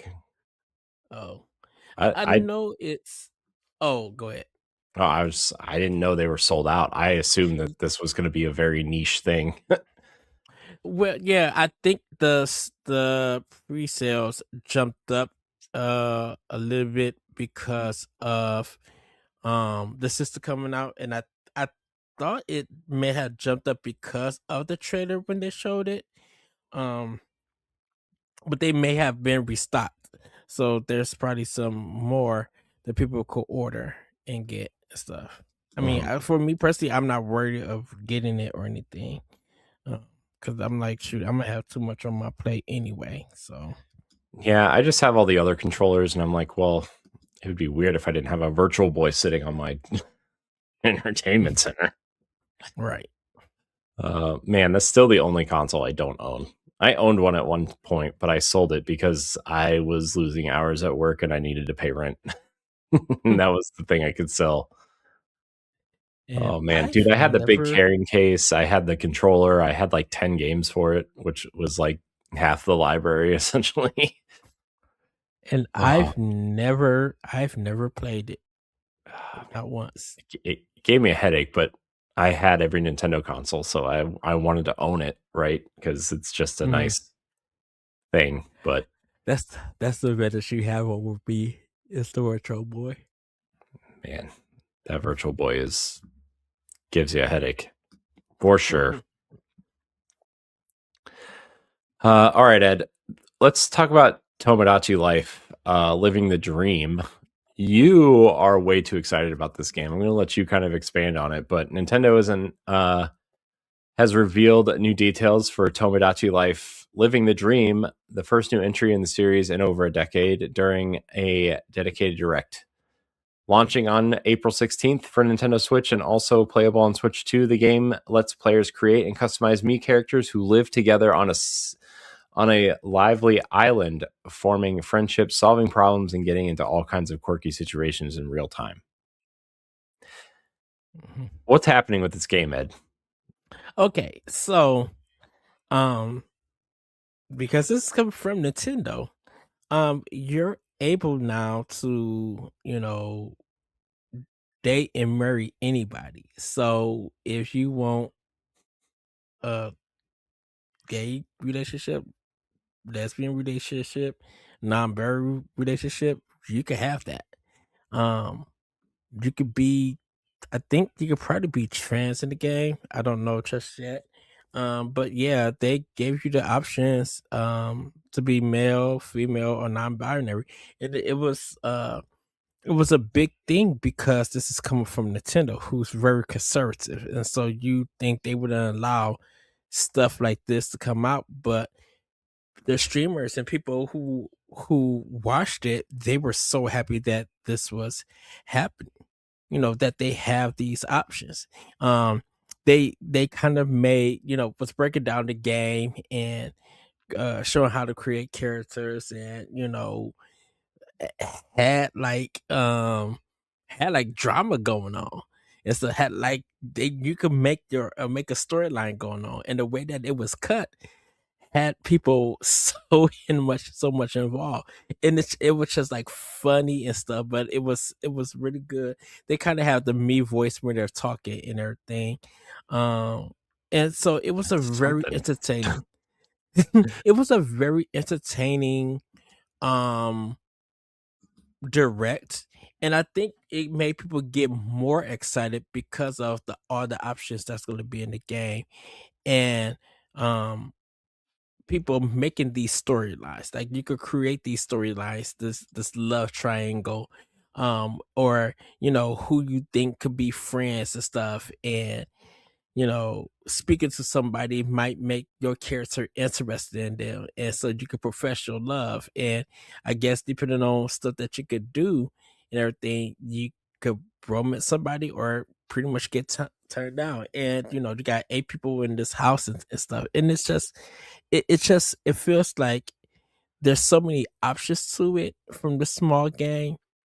And if possible, if people could like make a soap opera out of Tomodachi Life, like capture videos and edit it and put out a soap opera thing from Tomodachi Life, people be very interested because so many people who was watching it, like content streamers, like you see their reactions and stuff, were so involved. I even got involved. I'm like, is she gonna what's gonna happen? And then all of this other stuff was happening and I was laughing. But I'm just like, Nintendo telling a story through Tomodachi Life. This is kind of cool and everything. And it was just so amazing to see. But yeah, the preference stuff and to create a character like Mii's and things like that coming from Nintendo, it was just something that were just like, man, they really are opening themselves up. And if they allow stuff like this to happen from Nintendo, whether it's E or T or whatever, I think people would be more happy because now they know that we're in an age that like stuff like that is just acceptable. If people got a problem with that, that's on them. They have to deal with that situation. But I'm just like, people who buy this game and feel like they're being seen, being accepted, like that could lead to more sales and stuff.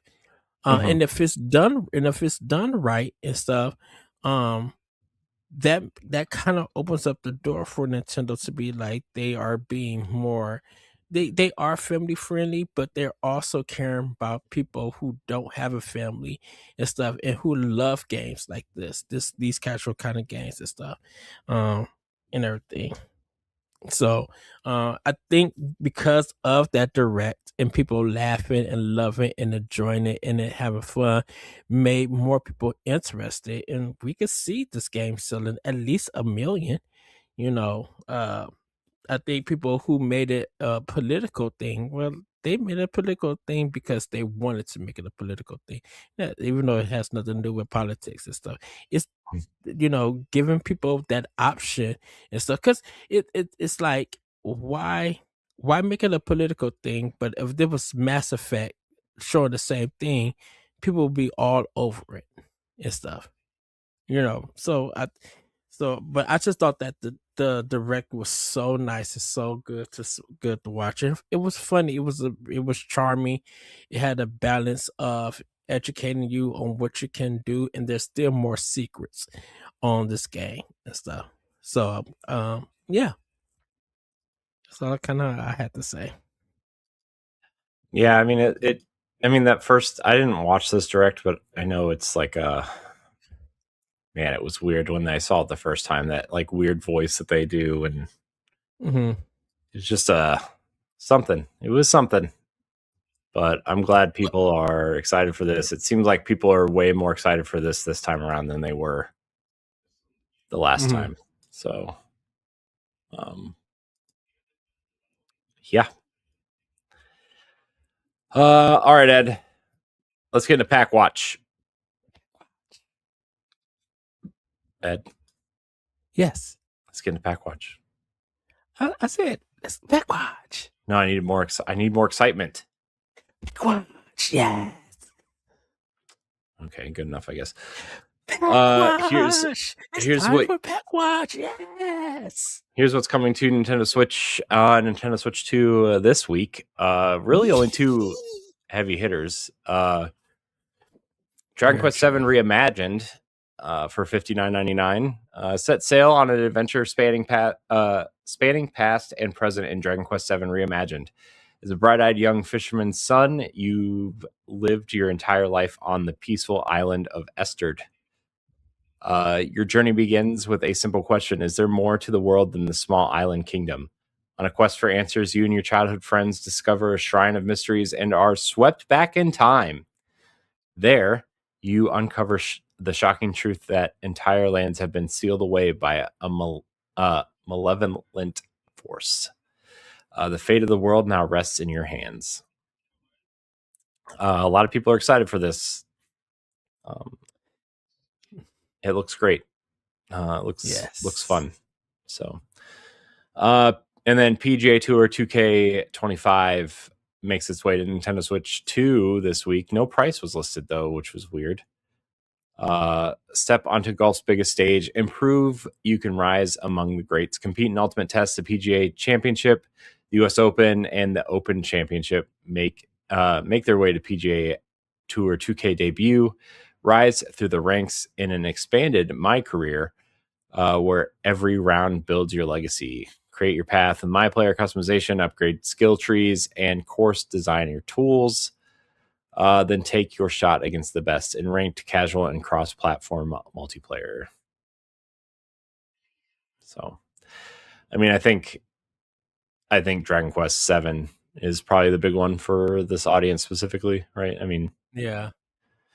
Don't get me wrong, PJ Tour golf games are fun, but I think most people are just waiting for the next Mario Golf or are playing Hot Shots Golf if they fixed it or whatever. So, very true.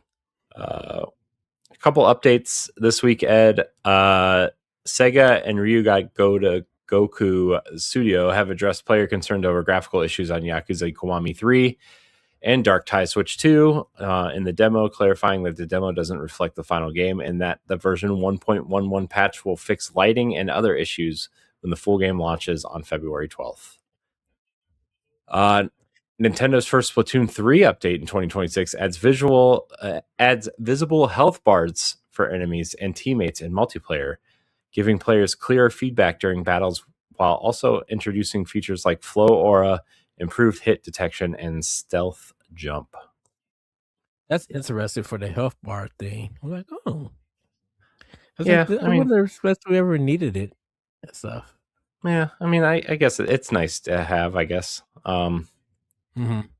And then Terraria's massive, bigger, and bolder update, version 1.4.5, is now live on Switch, adding over 650 new items, new seeds, Dead Cells, and Pow World crossover content, major quality of life improvements, visual and audio enhancements, expanded world mechanics, and extensive crafting, inventory, and modding updates for players to explore.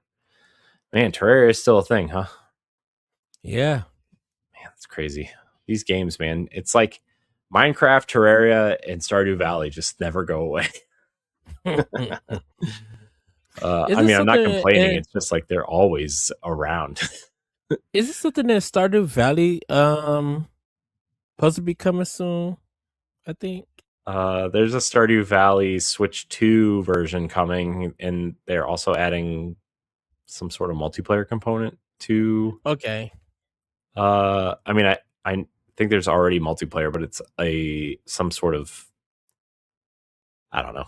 It's some sort of multiplayer update for something. But and then he just gave out a whole thing on he's not Some more. abandoning the Haunted Chocolatier either. He's just That's it. Yeah. busy. So whatever, man. Yeah. He made this game by himself. He's like richer than all of us combined, so he can kind of He's just take his time. Yeah, he said I'll reveal who it is on anniversary day. Two more marriage candidates for the update. So, All right. So NSO added 2 Game Boy games as of today. This recording, it's Balloon Kid and Yoshi for Game Boy. I loved Balloon Kid as a kid. I remember playing the crap out of it. It was really hard, but it didn't matter. It was still fun. I've never played the Yoshi game for Game Boy, but I don't know. I assume it came out yeah, kind of that mid Game Boy life cycle before Pokemon revitalized the Game Boy, but also like I'm assuming after Super Mario World, right? Like, yeah, is this just a different version of like Yoshi's Cookie for NES? Is that what this is? yes. Okay. All right, So, Ed. No, I there, didn't see anything with Nintendo Music, but yeah. Tomodachi Life 3DS music dropped. oh, I think it great. dropped on the day after the trailer dropped. Mm, I think the music went live mm, for it. mm. Because I see Okay. it on it says surprise Tomodachi Life's 3DS soundtrack has been added to Nintendo Music. Oh, Um, okay. Well, I think so. all right then. Uh, all right. Well, let's get into listener questions, Ed. Yes. Remember, you can email us at nintendopowblock@gmail.com. You can look for the question threads on social media or join our Discord. Our first question of the day comes from Yoshi Eggs for Life on Blue Sky. Uh, Hello, agents of the blocks. If Nintendo Switch keeps adding classic titles, which DS game would you love to see next and why? Love the show. Thanks for all you do. Oh Um, goodness. I mean, Well, they got the Castlevania one, so here that's my answer is Professor Layton. Where are those games at? ooh Give the me those old games, ones. especially because New World of Steam is coming out soon, right? Yes. So, like, I mean, there's what 4 on DS and 2 on 3DS, or is it 3 and 3? Four on four on DS, three on 3DS, I believe. Because And then those games was coming like for almost every 6 or 8 months. Like that, yeah, and then there's those the games are long. Phoenix Wright crossover, right? Yeah, that one is 3DS, the Professor Mm-hmm. Layton and Phoenix Wright, which is an amazing, funny game. And then Really there's the great game. one that's on Switch about the daughter, right? Yes. Cottrell and the Millionaire Conspiracy or something. That's what's What's called, right? that? So that was a mobile game, right? Before it came to Switch, or was that Mm-hmm. vice versa? Okay. I don't remember which way.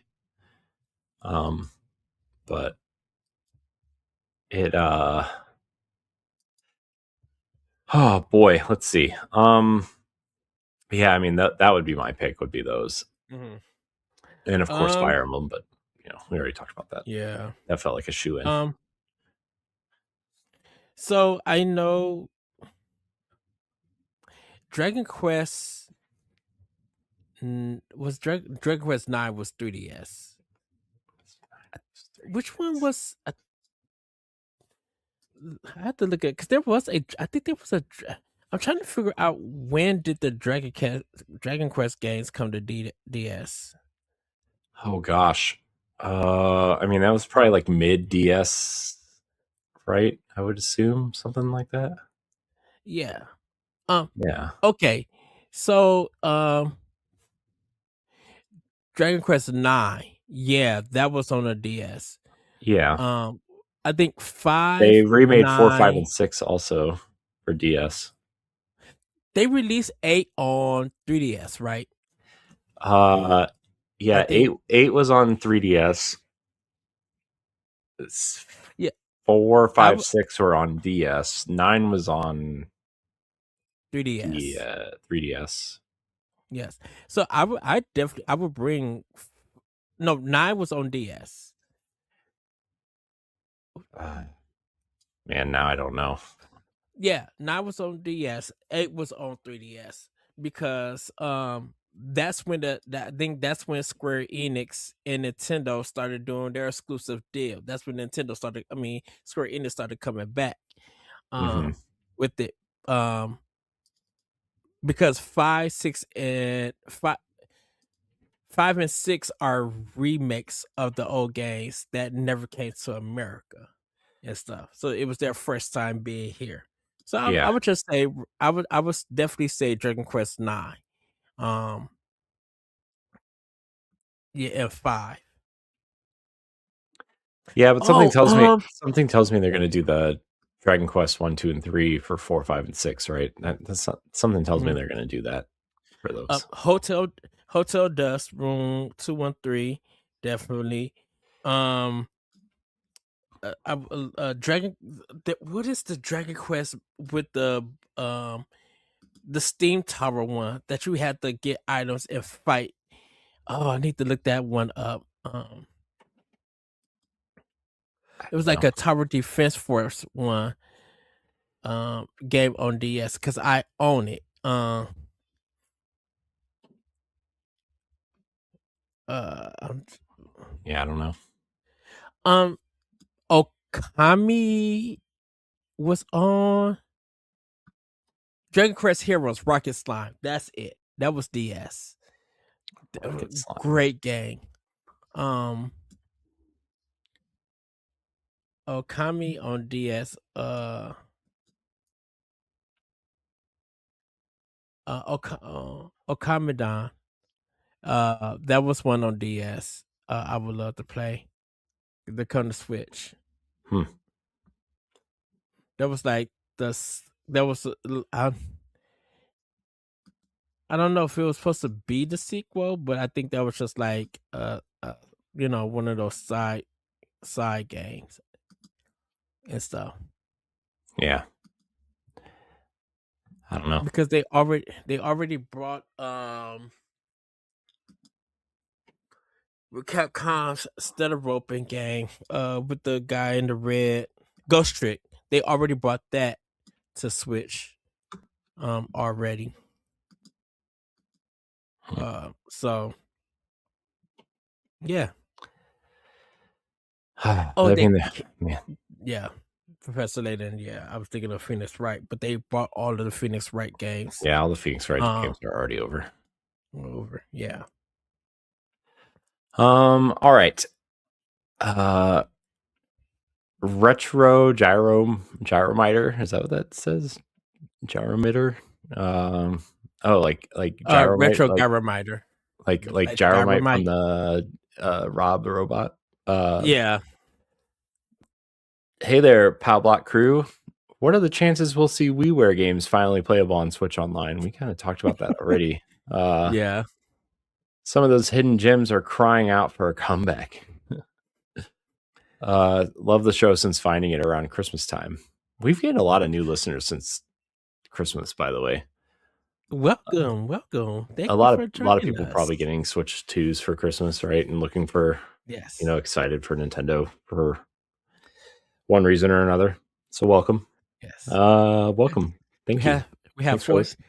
400 plus shows that you go back and check out. Yeah, have fun. Going backwards. I mean, I think. Go ahead, Corey. I'll no, let you you start. go. You go. So I think because of the Switch 2 still regularly being out just only for 6 months, now going into their 8th month. This I think I would say at least maybe this fall or sometime next year. I think we would get Wii on NSO, and it would include WiiWare games. Now with that, uh there is a limited number of WiiWare games. Um, how we would go about it, because they can't. I know there's a Final Fantasy game that was on there, but it would be up to Konami to put like Gradius Rebirth, Contra Rebirth, Castlevania Rebirth on there. Um, Nintendo doesn't have, I don't think, any first party for WiiWare. Um, But I think there's going to be other companies who would have to put their games on there for it if they're not going to resell them in a collection, or if they're not going to bring them out for Switch and Switch 2 or other platforms. So I think if we do get it, hopefully we get it sometime this fall or sometime next year. Um if they decide to bring WiiWare titles to the Switch. If they do it on Switch 2 and Switch, um if Nintendo decides not to do it on NSO and you have to buy those games, they will probably go that route. But if they include Wii and WiiWare together for NSO, I think that would be a good deal for Nintendo, and I think they will do it this fall. Yeah. Because like once all the retro boy games are out, that's it for that system. Yeah, I mean, there's No. only like less than 20 games for that console in general. So Yeah. even if you include No. the unreleased ones that they seem to, Yeah.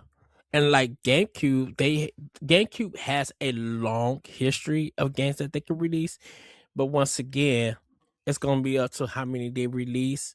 And WiiWare and Wii U would be the next one, but they could do quality of life for some Wii games and some definitely for Wii U games if they want to re-release themselves. But for WiiWare stuff, I would love to see it by this fall. yeah.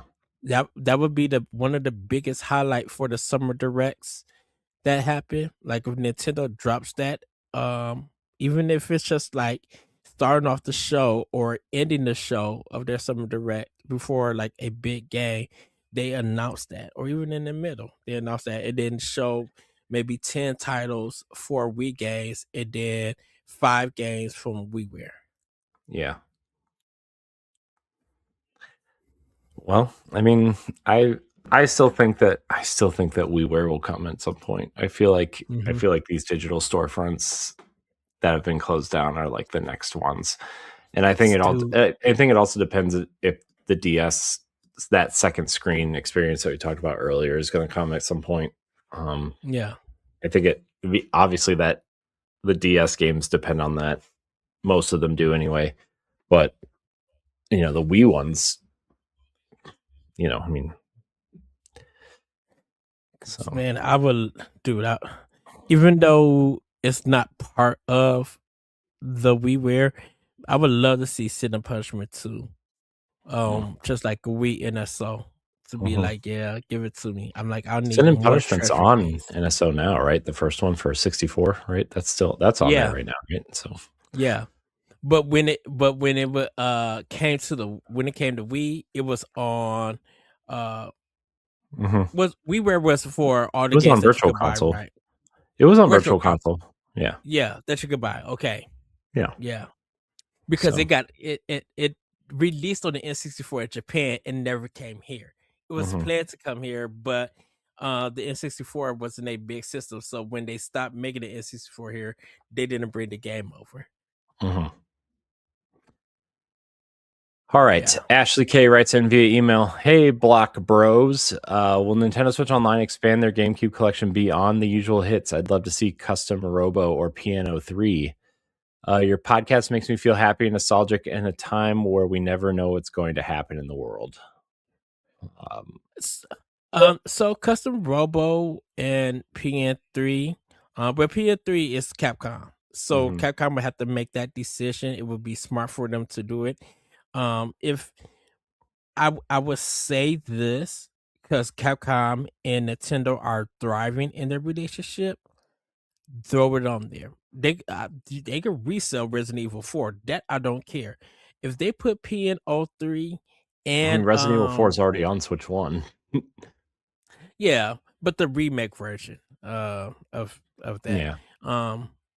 But if they put PN03 and not No More Heroes, but Killer 7 on there, man, that mug you wouldn't have to be crazy not to subscribe to NSO if they did that. Because like a lot of people didn't get to play Killer 7. But for those who know about the Killer 5 games that You mean the Capcom 5? and the Capcom 5 that they were supposed to have man, PN3 and people didn't get a chance to play PN03 because it was a limited release, and I think this is when the deal was like not about to go through because they canceled one more game. So I think, yeah, they could bring Custom Robo and PN03. GameCube has a lot of titles: Eternal Darkness, Lost something, which was one of their like kind of release games, and I cannot think of it. I forgot. I gotta look it up and stuff. But like GameCube has a lot of titles, and plus they're bringing games over from Europe. There's a lot of Japanese games even on the GameCube that Nintendo could bring. So Well, they you even think it's stuff that people like really want. Like you already mentioned Eternal Darkness, but also like like that weird Pokemon RPG that came over, Gale of Darkness, or like man, let's see. I mean, I'm sure a lot of people really want Smash Melee now, right? The GameCube is there. But even stuff like, I mean, you could even go to companies like EA and get like SSX Tricky and SSX3. That would be awesome. Or like, what was that Freedom Extreme G game? Or stuff like that. Yeah. Call of Duty, not Call of Duty, Medal of Honor Frontline dropping exclusively for Switch on GameCube. Oh, you will understand why people got into that series. And that soundtrack is no joke. That orchestra live soundtrack on Medal of Honor Frontline, and fix some of the controllers if they need to, you will understand why people fell in love with that series before Call of Duty. Like there's a lot of possibilities. I mean, you can think about what Sega could put out there, right? Like Sonic Adventure DX, Sonic Adventure 2 Battle, Crazy Taxi, Skies of Arcadia Legends, Phantasy Star Online. You could play Ikaruga on there, the arcade version, even though that game was already out. You could. There's so much. Like the Dreamcast library on there. Shoot, though NFL 2K, Sega still have the rights to do it, but they probably won't. I'm trying to look up other GameCube games that like would make sense here. Phantasy Star Online. I said Phantasy Star, man. Oh no, you know what I'm waiting for? I'm waiting for Donkey Konga and Donkey Konga 2, and they're gonna sell bongos to me. Yeah, I'm waiting for that. And they will sell. I know. Gee, the bongos are like the coolest controllers ever. They could do Metro Prime 2 Echoes like we mentioned earlier if they wanted to. I They mean, could the throw Mario in sports Korok. games, all the Mario sports games, probably right. Like Super Sluggers and Mario Golf, I would imagine would be sooner than later.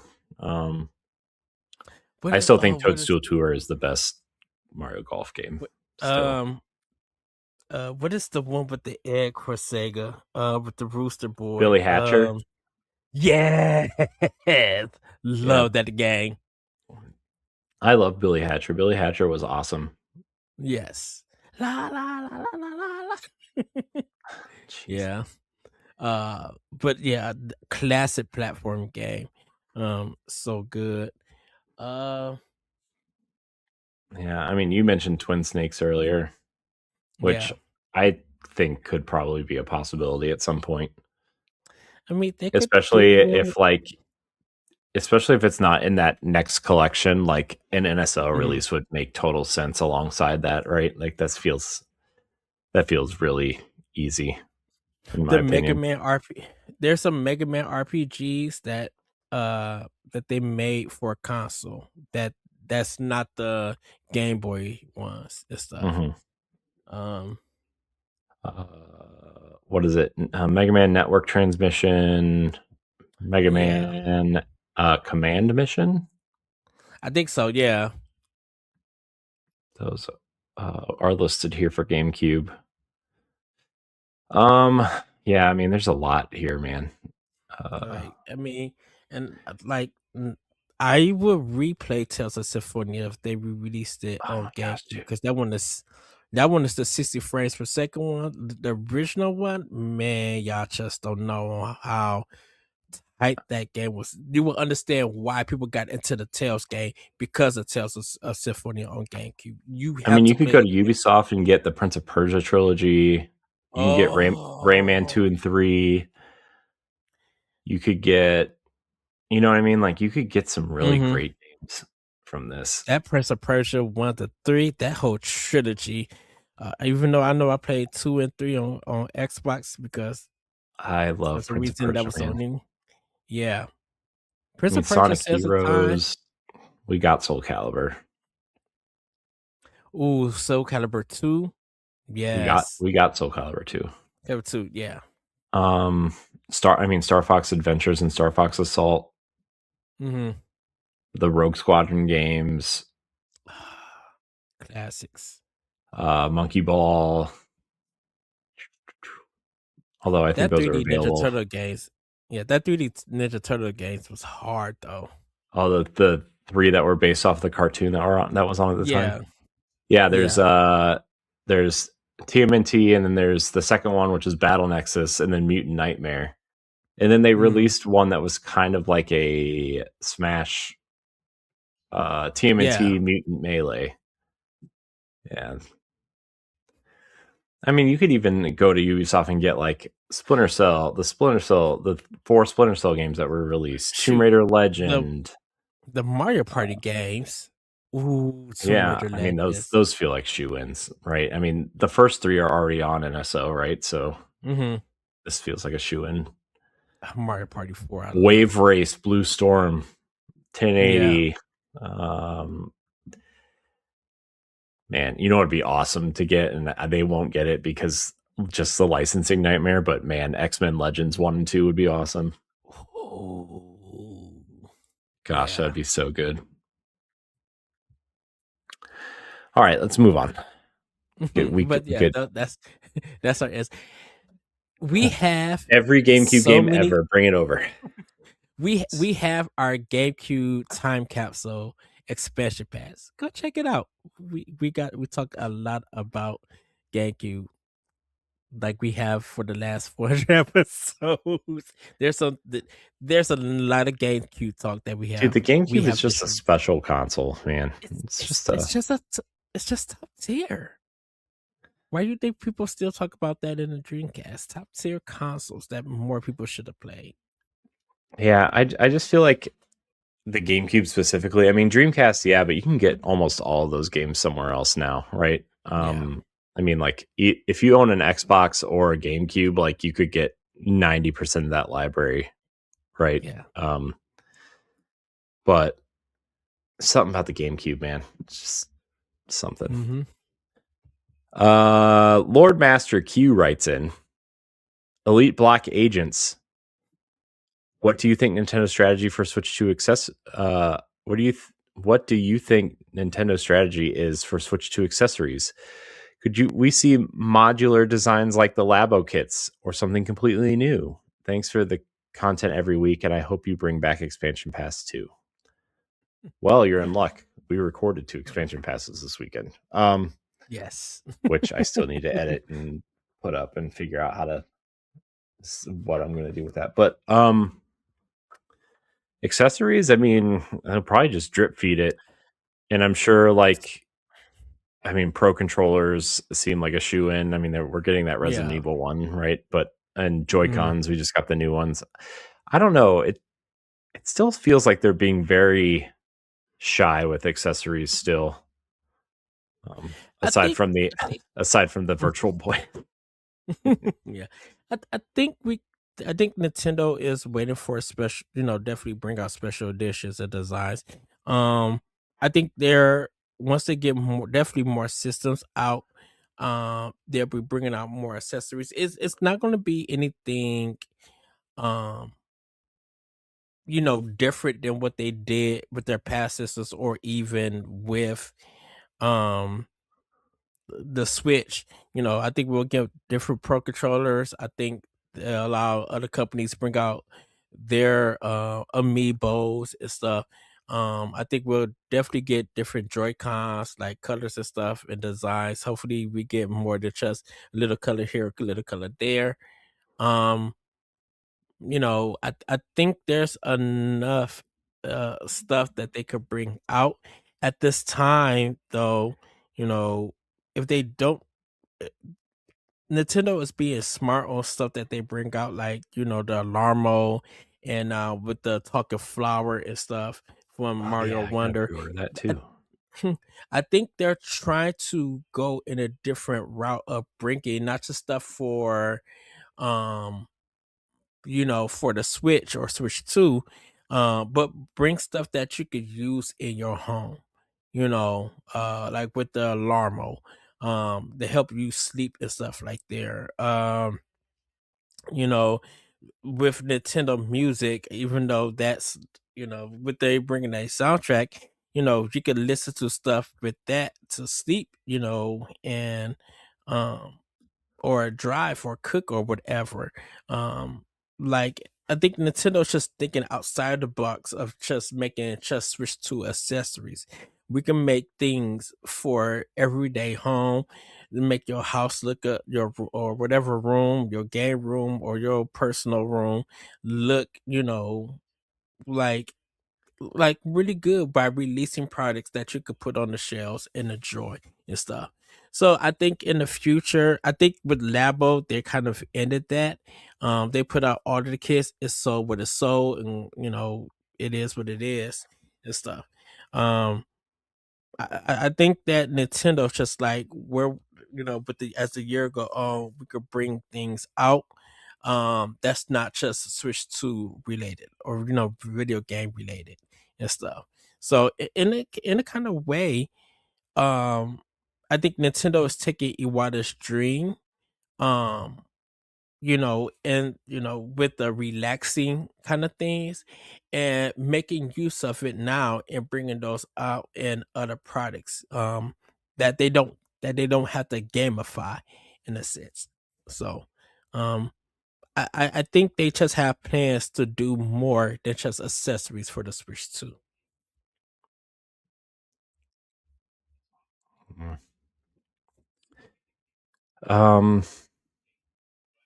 I think, I don't know, man. It's hard because, like, accessories are really, I mean, companies make a lot of money off of accessories, but also you got to make sure you're making accessories that people want, right? Like, I was a little bit surprised that they didn't make more Labo kits, honestly. for Switch, but also like they didn't really sell that well, and like those first two did, but when they kept bringing them out, they just kind of sold less and less, right? Because Yeah. it was less novel, it was less interesting.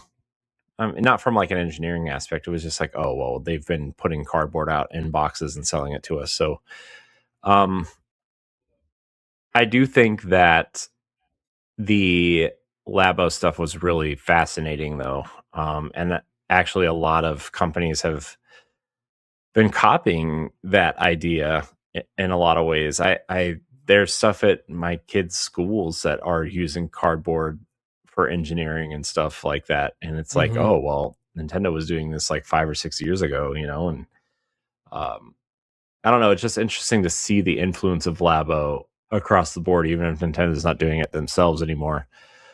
Um, but I mean, I guess technically they're still putting cardboard on a box and selling it to you if you want to get the Virtual Boy and not the $100 version. But um, yeah, it's I my thing is like I would like to see more traditional accessories, but like so like pro controllers for like different colored pro controllers, right? That's like Yeah. the one thing that Switch didn't do very well, and I'm shocked that they didn't, right? Like, We talked about I this, Corey. mean, We wanted like the yeah, N64, like clear, like yeah, the transparent controllers. Yeah, hmm we wanted those. yeah, or like, and they were all just like the black shells, like the transparent black shells, or like, okay, yeah, we got the Splatoon ones, but the only the handles were different colors, or like, Hmm. the Monster Hunter one just had the Monster Hunter thing plastered on it, or the Zelda one was Yeah. like they weren't very.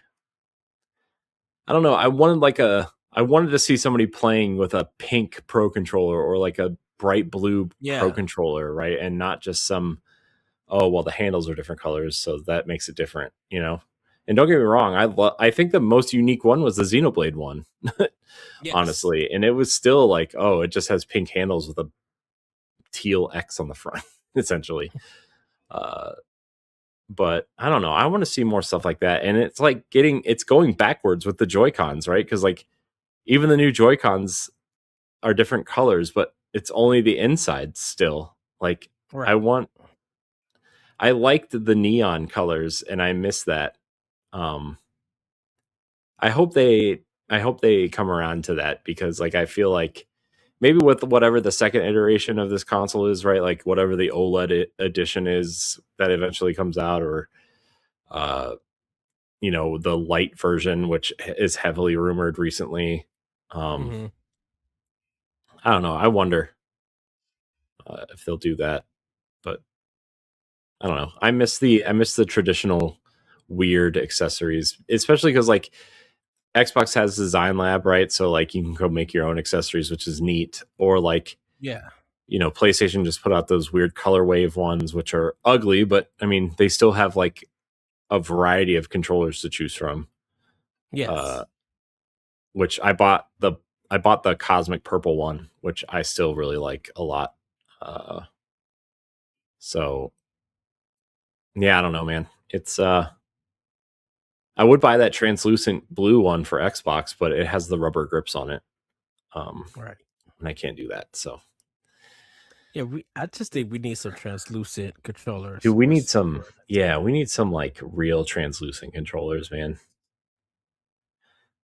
'Cause I So, would love that. I would love for orange, like the N64 one. I would love like an orange pro controller. or like that nasty orange GameCube controller. Oh yes. Give me one of those, man. Give me one of those. All right, last question, Ed, and then we'll get out of here. Wait, what's this? Oh, it's an ad. Like, what is this? Switch 2 ad on, by the way, Ed, I'm seeing. You want to know what 3 games are on here? What games? Resident Evil Requiem, Elden Ring, Tarnished Edition, and Yakuza 3 Dark Ties are the 3 games on this ad. Uh No Nintendo games, just those, yeah. which is interesting. Super Mario Party Jamboree updated for Switch 2 and Switch version 2.30. Oh, okay. Um, yeah, because Mario Tennis is at the end of the week, end of the month this year. So All right. Silvermax emails us, "Hey, Elite Podcast agents, I love the pod so much. I have a question about NSO games. I'm turning 25 this year and I've never really gotten into the retro gaming scene. What console on NSO do you recommend starting with, and what are your favorite games on the service? Thanks for all you do, and I love listening to the pod every week." okay, 25, so man. Kids these days. that's great. That's great. So I definitely will recommend, and the reason why I'm recommending this is the Super Nintendo, for retro games. Because the Super Nintendo was like one of the biggest systems for Nintendo, besides uh a lot of today's gaming. um Super Metroid was a very big game um during that time before Street Fighter came. You got Super Mario Kart.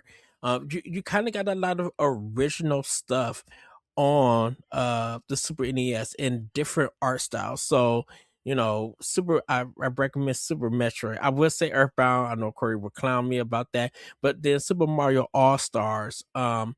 And Super Mario All Stars are like a remake of all the NES classics, but you also get the Lost Levels, which was actually Super Mario Brothers 2 in Japan.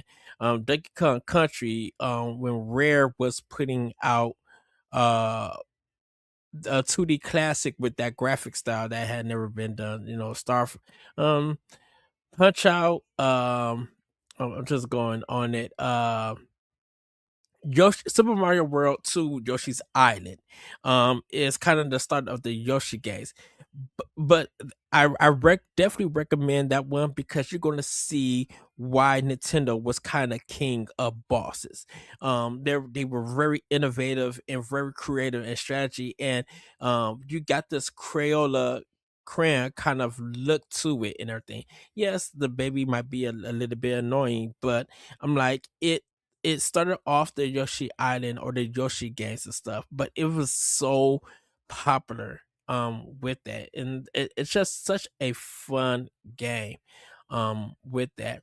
And then you got Poppin' Twin B, which was a Japanese game back in the day and stuff. So I like you just got a lot of diverse gaming on Super Nintendo or SNES and stuff. And you know, it may seem kind of, it's definitely gonna seem old school and kind of weird and stuff, but I'm like a lot of those games, Mario Paint, if you got a Switch 2, you could use the mouse controller. Like it is so good on there. And you understand why people use the music creator, and it's just a relaxing game to play and stuff. And definitely when you got to do like kind of like the fly bonus levels and stuff and everything, it's so good. And it has one of my favorite songs on there. It's like a house dance track that you can listen to on Mario Paint. So yeah, I definitely would say you could start with the Super Nintendo. There's just a lot of history and a lot of games um who took their design and made it and used that to make their genre of games or their IP of games and stuff. That's why you have like Metrovania, because Super Metroid was the big thing before Castlevania Symphony of the Night got it and stuff. And why platformers like Super Mario World and Super Mario Yoshi's Island are considered some of the best ones and stuff before Super Mario 64 came out. So yeah, I would say Super Nintendo for me. Yeah, for me, I guess Super Nintendo is like the one that I have the least, uh, kind of experience with. So, I mean, if you're going to go 2D though, like, I mean, Super Nintendo, I feel like is the easy spot to go to though, because I feel like it has the best evolution of all the NES Hmm. games that we all know and love, right? Like, A Link to the Past and Super Metroid, and it has Mario All Stars on there. So even if you want to play the first 3 Mario games, those games are on the Super Nintendo and Mario All Stars, right? Yeah. Super Mario World, even. I think Super Nintendo is probably where you start. I mean, I'm partial to N64 and GameCube, but I mean, I think there are obvious games you start with on those platforms as well, like Mario Mhm. 64, Ocarina of Time, or uh, you know those sorts of things. But I also think you should go it depending on what types of games you're into, right? Like I said earlier, like Fire Emblem. If you're a Fire Emblem fan, like there are so many Fire Emblem games on NSO. I think there's 4 now on NSO. Like the Game Boy Advance ones and the Mhm. GameCube one, right? Are there 3 Game Boy Advance ones, or are there only 2 on the service right now? I'm One looking it up one wasn't now. localized, but I don't know if it was one of those things where they brought it Uh, over anyway. Fire Emblem: The Sacred Stones And was Blazing Game Boy Blade, I think. Advance. One of them's just called Then Fire Emblem on Game Boy Advance, but I think it's the Blazing yeah, Blade is the Japanese subtitle for it. for Uh, this one it just says Fire Emblem on it. yeah, but yeah. Anyway, but I think you could also look at if you're looking for 2D Zelda games, like Minish Cap is a great Game Boy Advance Zelda, or Yeah. the Oracle Oh, games on the Game Boy Color, like Metroid Zero Mission and Fusion. Like I would yeah, I say was Game just Boy about to say Advance that. is also a great place to start. Oh yeah, that it got Game Boy Advance got hits. Metroid Fusion is I I know Metroid is on NES and people will probably recommend it. Play Zero Mission. Yeah, It's Zero Mission's the way definitive way better. to play Metroid One. Yeah. Um, so yeah, that's I would say Game Boy Advance or Super Nintendo, but I would actually say Game Boy Advance, honestly, Mhm. because it's got that updated version of A Link to the Past also, Yeah. which is like it's Cuz not that different from the Super Nintendo version, but it's a little bit cleaner. I would say. yeah, man, Link to the Past on it. We have a playthrough on it of that game, but I'm like, you need to experience that game for yourself and like literally get lost. Because the it's not so much the bosses in Link to the Past, it's the dungeon design. Because what there's some stuff in the dark world that you need to play Hmm. when you get into it. And it's a long game. Trust me, it's a long game. Yeah. So good. Man, Game Boy Advance so good, man. I love Game Boy Advance. Yeah. Do they got Super Mario? Uh yeah. Game Boy has Super Mario Land 2, 6 golden coins. A must play. Oh, Yeah. and Tetris. Oh goodness, dude, Tetris. When I tell you that was really besides Super Mario Land, Tetris was the game I played to death when I got my Game Boy for Christmas. Yeah. So Hmm. That's it, Ed. That's all we got. alrighty. Uh, Corey, that was a packed show. Yeah, it uh was beefy. Um, so I just want to tell everybody for because we're in final thoughts right now. It is Black History Month, and I do recommend trying to look for some games created by black developers or games that contain black characters that you can play and enjoy. Like Aerial Knight is a good one. There's so many, you know, Mafia 3. Even though that's not on Switch or anything, I think that's a game. Mafia 3 is a game that people should look into. Represent It kind of has a representation of the 60s and stuff, but it's a great story.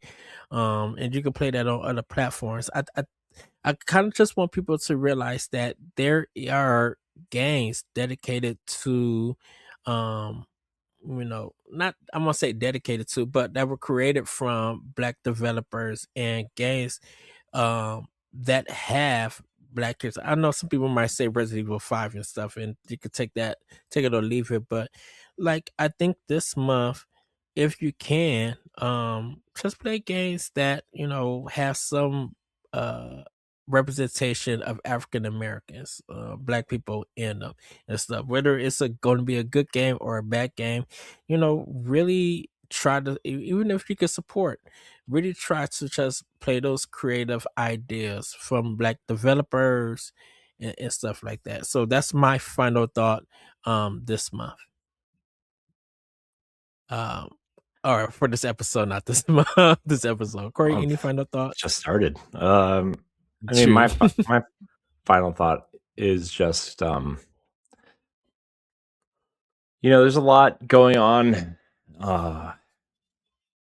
with just life and everybody's always going through something, even if you don't know it. And just, you never know who's gonna need you to be a positive force in their life that day. So just, I know it's hard to be positive all the time, but somebody might need your positivity that day. So just to go out there and treat people the right way and treat them nice and treat them with respect, even if you don't agree with them. I think respect and kindness goes a long way. I know sometimes it doesn't seem like that, but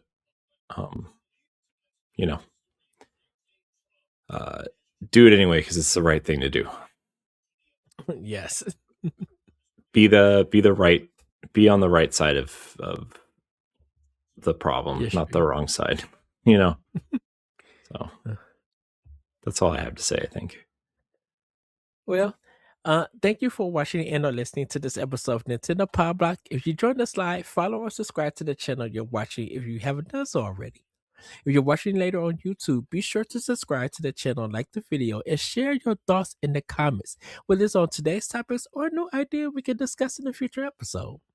If you're listening on Spotify or Apple Podcasts, consider leaving us a 5-star rating and a nice review, as it helps us with discoverability and reach.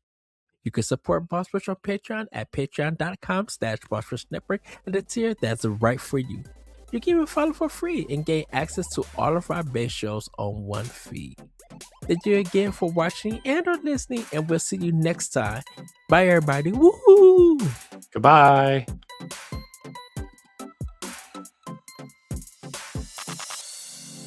If you want to see how you can become a Patreon producer, head on over to patreon.com/BossRushNetwork. The Patreon producers for this month are Adriel Munger, Austin Campbell, Celeste Roberts, Sana Dirrig, Francisco Santillan, and Christian S. Thanks for your continued support of the Boss Rush Network.